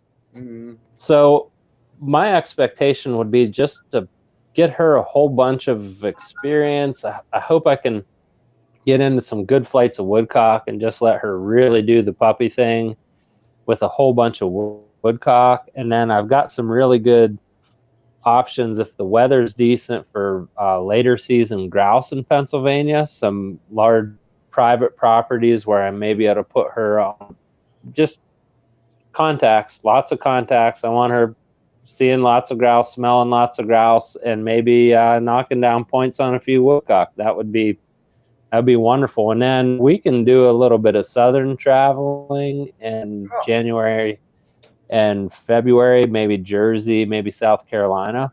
I think that'd be great. It'd be a great year to extend her season a little bit on woodcock. Yeah, you can get down to my place and get into, what grouse you can get into, and that would be all the way up to like the third week in February, where she'll be almost a year old. Yeah.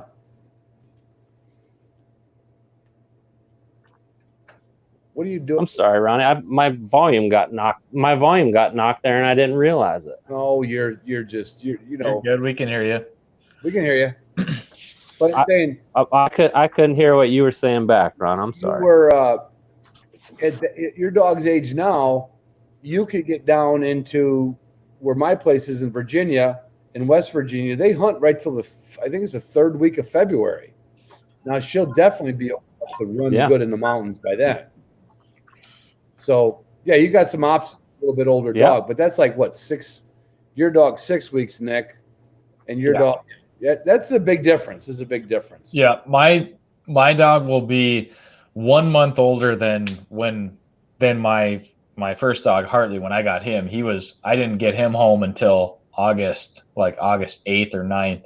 Yeah. I'll get this one about a month before, but I mean, it's such a young dog. It's a real puppy during this season. But I'm also like Ben. I'm looking at ways to extend my season, not specifically for the puppy, but knowing that would be a good opportunity to continue the exposure as the pup matures and gets a little bit older. So talking about some other hunts moving south as we get buried in snow up here inevitably. Yeah. There's my man Levesque. He knows I'm coming up to New Hampshire to find some doodles with this pup. He's Attaboy, Joe. Is that somebody you went to school with? Joe Levesque is our regional director in the New England states. Yeah. A for real bird dog guy, legit. So, yeah, really fun guy to hunt with too. Joe, did you get those 28 gauge Revelation barrels on order yet? Let us know, buddy. Hey, Ron, before I forget. Yeah. Go ahead if you got something. No, go ahead. I was talking to Scott Grush, strong RGS, passionate supporter, former regional director from Michigan. Mm-hmm. And he gave me something I hadn't heard before, that at 16 weeks, if you double the weight of your dog at 16 weeks, that's what they're going to weigh. So if you have an 18-pound dog at 16 weeks of age, this might be setter specific, then they're going to be about a 36-pound dog. Actually, it's not setter specific, because he was talking to Fritz Heller, who of course works labs, and Fritz said that's true, but he said 17 weeks. Ever hear that? I've never heard that. I'd never heard it, but what's funny is last weekend, my daughter, son-in-law, and new grandson came over, he's 2 months old. And of course, my son-in-law is 6'7". So you're thinking, well, this kid's going to be tall, right? But my daughter's short. But this kid's a pretty long kid. And they have a test now they have a test now where they measure your femur bone at a certain, 16 months of age or 2 years of age. And they're going to tell you how tall you're going to be when you're 20 years old. Really? Yeah.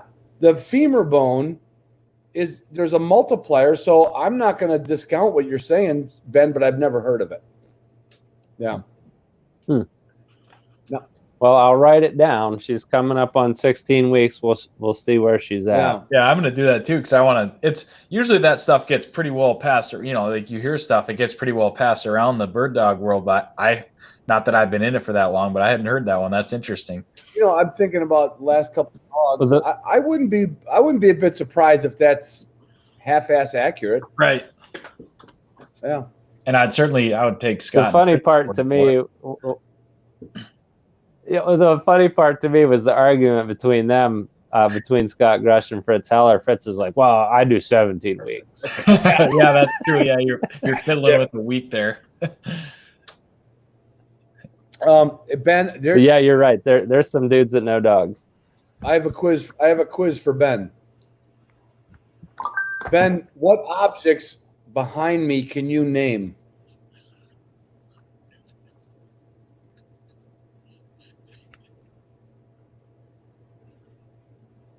Hello?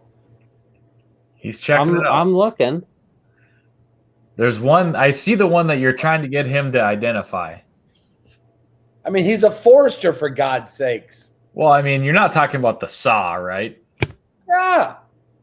What kind of saw is that? What kind of axe is that? Yeah. Never mind. Forester my ass.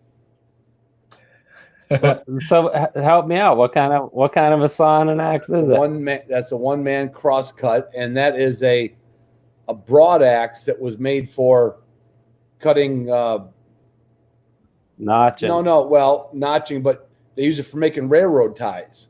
It's completely flat on. Oh. It's completely flat on one side. Oh. I just thought your perceptive eye and your doctorate in forestry would have picked up on that, but you might be better off figuring that old license plate up above it is, it's a good thing I didn't go to college. You didn't? Oh, hell no. I went to work. Mm-hmm. I'm just sitting here waiting for the guitar to come out. Oh, that's right. We're getting close. Oh. Mike Herder is the official what do you call it? A heckler. Mike Herder is smart ass. Yeah, he's official heckler of the show. Where's Mike from again? I don't remember. I know. I've talked to him before. Mike, where are you from? Go ahead. I can't remember. I think he's from here. Hey, Ben, you go to puppyweights.com. Puppy weights. And then search. I think you search setters and then type in. It'll ask you a whole bunch of questions, and then it'll come up with what your dog's estimated weight is. Mine was within 2 pounds. Like of your full, if you're full grown. Yeah, full grown dog. Yep. Huh. Yeah, it'll ask age, weight, and it'll ask you a bunch of questions, and you answer them, and it got pretty close to mine. Lower Michigan, Mike Herder. Yeah, I thought so. All right. Hey, we need some music, Ben. What do we got? Oh man! What can you do? Or do you want to wait till the 2-hour mark and just leave all the drunks hanging on? Is that what happens? Oh, that last comment. That's a good one. What? I missed it. What was it? Pull it back up. Here. Check it out. I don't know. I think, Ron, you've got a lot of propensities and skills that match well with college, if I may. Well, I would agree. If you mean not necessarily getting through college, but certainly going there. I probably would have been a natural participating in the experience. Yeah. Hey guys, handle the heckler. I got a puppy at the door. You know what that means. Yeah. I'll be right back. Yeah. Take care of it. Take care of that puppy. I'm curious if we got any RGS members signed up during the show tonight, or if maybe everybody watching is already an RGS member. That'd be good. Yeah, I don't know. I see all the names that seem to be the same. I don't know if we've plateaued, or again, we can't spend a bunch of time trying to make this into something. I just have fun doing it. You know? Yep. and I think podcast listeners of the three of us normally enjoy it. So yeah, I wish there was a way to turn it into something, but I mean, I don't have the time or energy to, say. Yeah. Well, the day we sign on here and there's nobody watching would be the day that we would talk about not doing it anymore, but we might just continue doing it anyway. So Right. And so I'm going to drop the link one more time. I think this is. You muted yourself, Doug. I muted myself. Yeah. So I'll drop the link in. Click on it. Go subscribe if you haven't. And if you do subscribe, take a screenshot, post it on social media, tag us in it. Yep. And that's a good reminder. Yeah, if you're not an RGS member, Ron will definitely key your truck. Oh yeah, if I see you in the woods, you got to be in the woods. Yeah. Right. I'm not going to do it in the Walmart parking lot because, first of all, I don't shop at Walmart. But if I saw you over at the Lowe's or Home Depot, Jeff's going to cancel Patreon and he's going to sign up with RGS. No, you're not. No. Okay. I'll tell you what. I'm okay with that. All right. I want you to go full Monty with the RGS membership. Conservation membership, $60. You got to go conservation. I can handle one loss of a Patreon. Yeah. You do it. Now, if you're smart, you're going to do both. Yeah. But I understand. That's no more Zooms with Ron then, right? Mm-hmm. And supposedly I just created 2 squares. I muted my Thursday night Zoom, so that's all right. But yeah, I'm telling you, what shocked me when Ben and I did that podcast in Virginia, when he said, like, when they surveyed grouse hunters and what % of grouse hunters were actually members of RGS. Yeah. I was like coming out of my skin. I'm like, come on. How could you hunt any species of bird? I don't care if you're a duck hunter, pheasant hunter, grouse hunter. And I can understand lapsing. I can understand having kids and my wife. If it's out of your budget, but how do you justify when you understand how it all works? Hunting a wild bird and not becoming a member of the group, the habitat group that supports that bird. Yeah. I was shocked with that. I was honestly shocked. And I'll bet you there's a few thousand Michigan residents that go chase a grouse once in a while, and maybe they're not hearing my voice, but I'm like, come on. Put your key in their cars, so it's okay. Yeah. Well, I'll scratch your car. Yeah. Yeah. So, all right. So Jeff's going to cancel Tyler's Patreon, not yours, Ron. Oh, good job, Jeff. Oh, nice. All right. All right. So if we're gonna have you play it, like we need to take requests for donations. Like pretend that we have a virtual hat sitting out there. Yeah. Ben's guitar case is open on the floor right now. And you have to be willing to go click the donate button on the link that I sent. Drop $5 minimum, and we'll see if we can talk Ben into doing it. But this is a danger from just opening up donations. This is a shallow pool for me. I play like old country music and bluegrass, so the probability of we're not getting Freebird and stuff. You can request a song as long as it's Johnny Cash or Willie Nelson. and even half of those I probably don't know well enough. Well, I will do one real quick. Question though, since I just did this you're going to be on with Ron Boehme, you got to ask dog questions. Or for any of you guys, do you do the bathroom on command kind of thing? Do you have a little potty command? Well, no, I guess I do. Not when if I'm taking a dog out on a stop, I always, when I get on a highway, I'm literally looking for an industrial area with big unimproved, sites, undeveloped sites, or the back of a Walmart or the back of a hotel, and I will have a dog on a leash and go, come on, hurry. I don't know if that's for me or the dog, but my wife with her corgis, I have seen her pretty much say, all right, quit screwing around, go potty. And I've seen them go over in the side yard and go like, okay. You know, I don't think it matters. I think it's just consistency. I don't think there's a command that you can do it. But take that back with the older dog, when your dog's older, they kind of knew the routine. So if I take Bravo out on my way to Virginia, which is the trip I've made 200 times, right? And I got Bravo out on a leash, and he's sniffing around. And I go, come on, go potty. He's like, oh, I'm honest to God, all of a sudden that leg will come up. I'd 100% agree. It's just like teaching a dog to shake on command for shake the water off. They know that they can't do it until I tell them to when they're coming up retrieving. Right. And if you just make it a habit of every time you take the dog out, just tell it to go as it's going, they start to relate it. And when I pull them out of the truck at a rest stop, I expect them to go immediately. So it's like, let's get it done and move on. You kind of correct them, and you're like, go potty, go potty, go potty. Yep. It does work. So it's not. I would do it. I would work on it.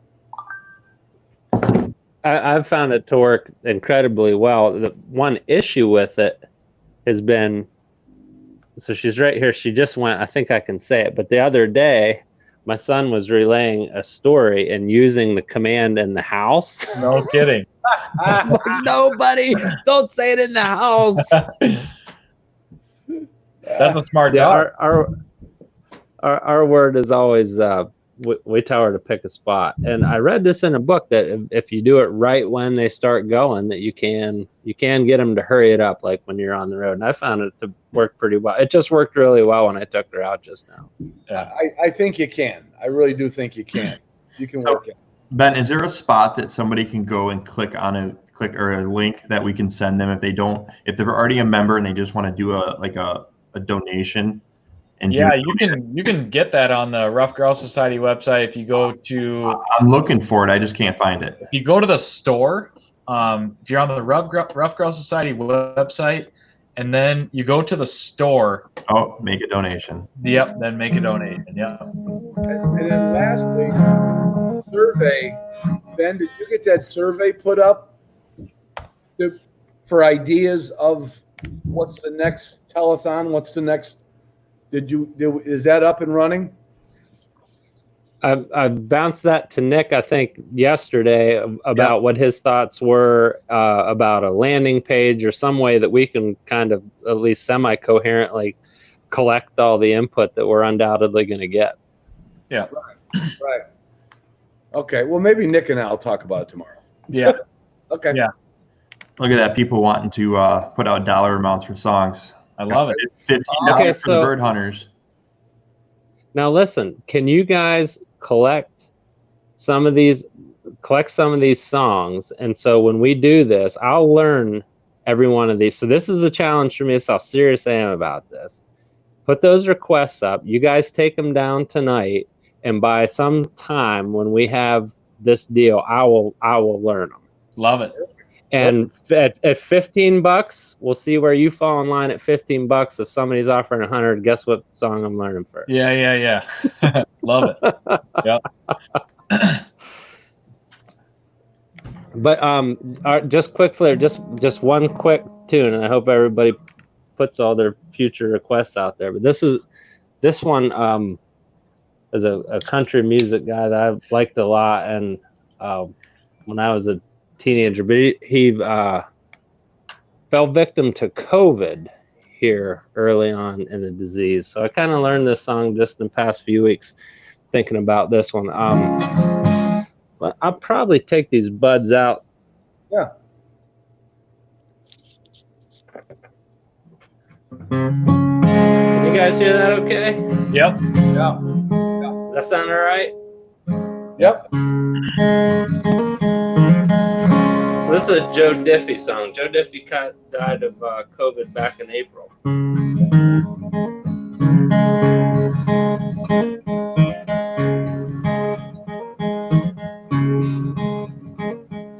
The only thing I see ahead is just the heat rising off the road.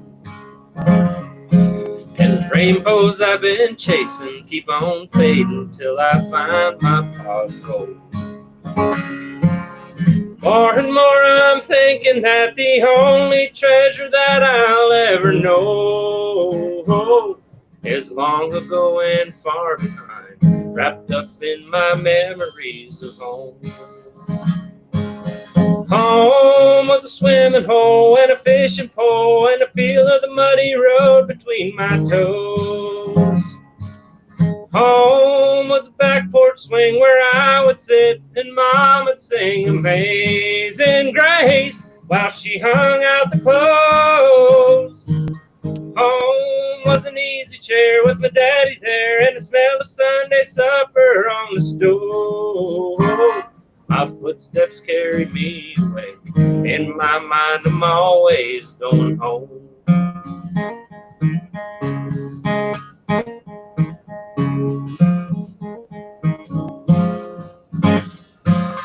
Miles that lay behind me ain't as hard as the miles that lay ahead. And it's much too late to listen to the words of wisdom that my daddy said. Straight and narrow path he showed me turned into 1,000 winding roads. My footsteps carry me away.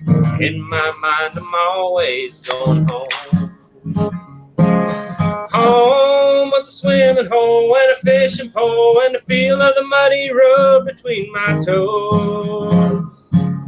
Home was a back porch swing where I would sit and Mom would sing Amazing Grace while she hung out the clothes. Home was an easy chair with my daddy there and the smell of Sunday supper on the stove. My footsteps carry me away. In my mind, I'm always going home. Straight and narrow path he showed me turned into 1,000 winding roads. My footsteps carry me away. In my mind, I'm always going home.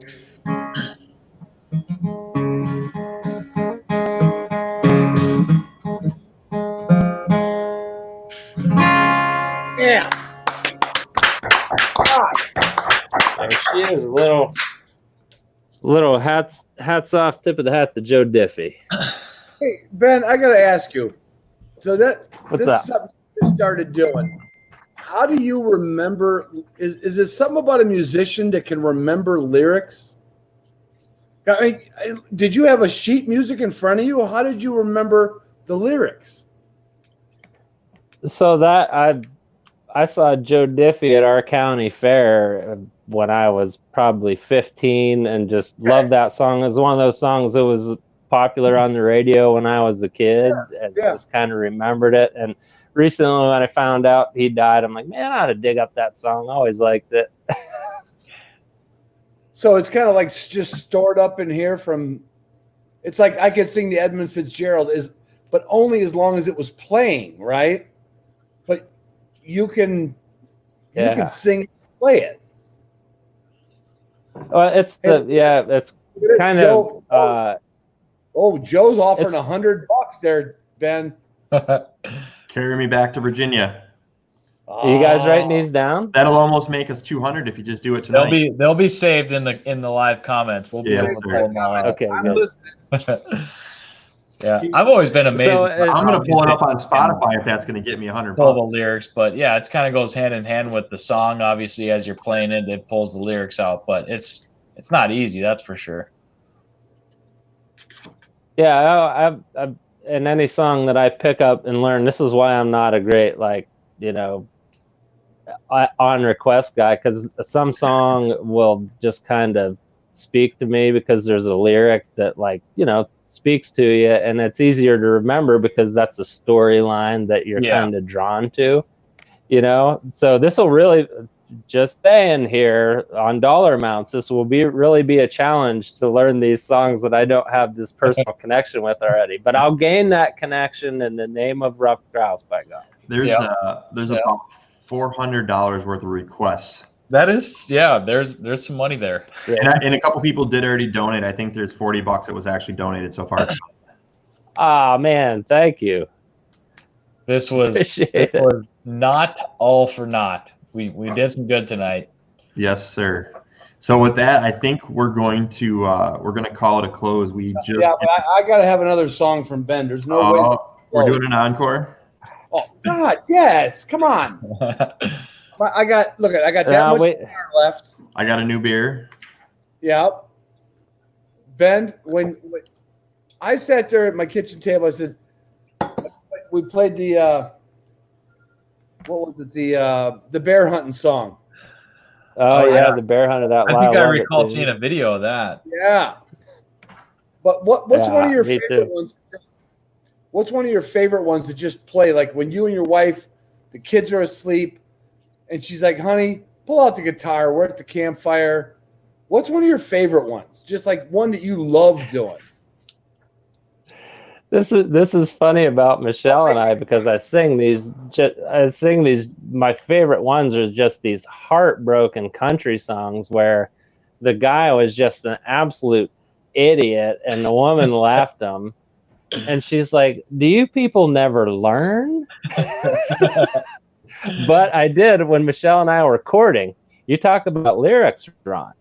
Oh. When Michelle and I were recording, I wooed her because she told me she loved listening to Marty Robbins' El Paso when she was a kid. Whoa. Now that is a long story.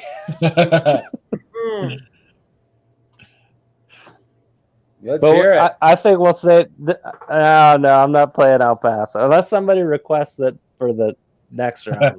But I think we'll save it for that. I got a puppy that's in here pacing right now. She might not have took care of all her business. You got 3 more minutes, or I am not supporting RGS ever again in my life. You got one more song. I love you. What were some of the songs that showed up on there? Maybe by some chance I know one of them. What's the one that was for the $100? Take Me Back to Virginia. That was from Joe. Yeah, Edmund Fitzgerald. No, Ben plays with some bluegrass. You know, he plays in a band. Right. That's why I said just play us one of your favorites to close it out. There you go. I will, and it's kind of an early kind of environmental awareness song. And this is another artist that succumbed to COVID-19. This is a John Prine song. There you go.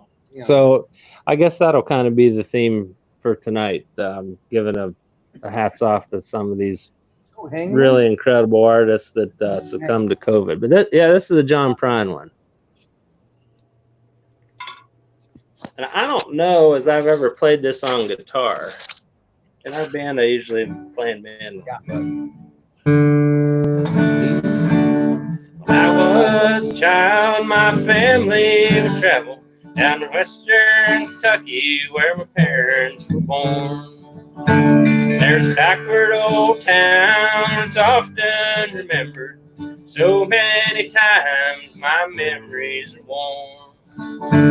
And Daddy, won't you take me back to Muhlenberg County, down where my parents were born.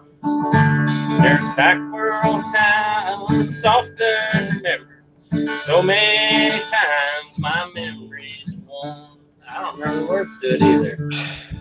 That's all right. Sometimes we travel right down the Green River to the abandoned old prison down by Adria Hill, where the air smelled like snakes and we'd shoot with our pistols, but empty pop bottles was all we would kill. And Daddy, won't you take me back to Muhlenberg County, by the Green River where my paradise lay? Well, I'm sorry, my son, but you're too late in asking.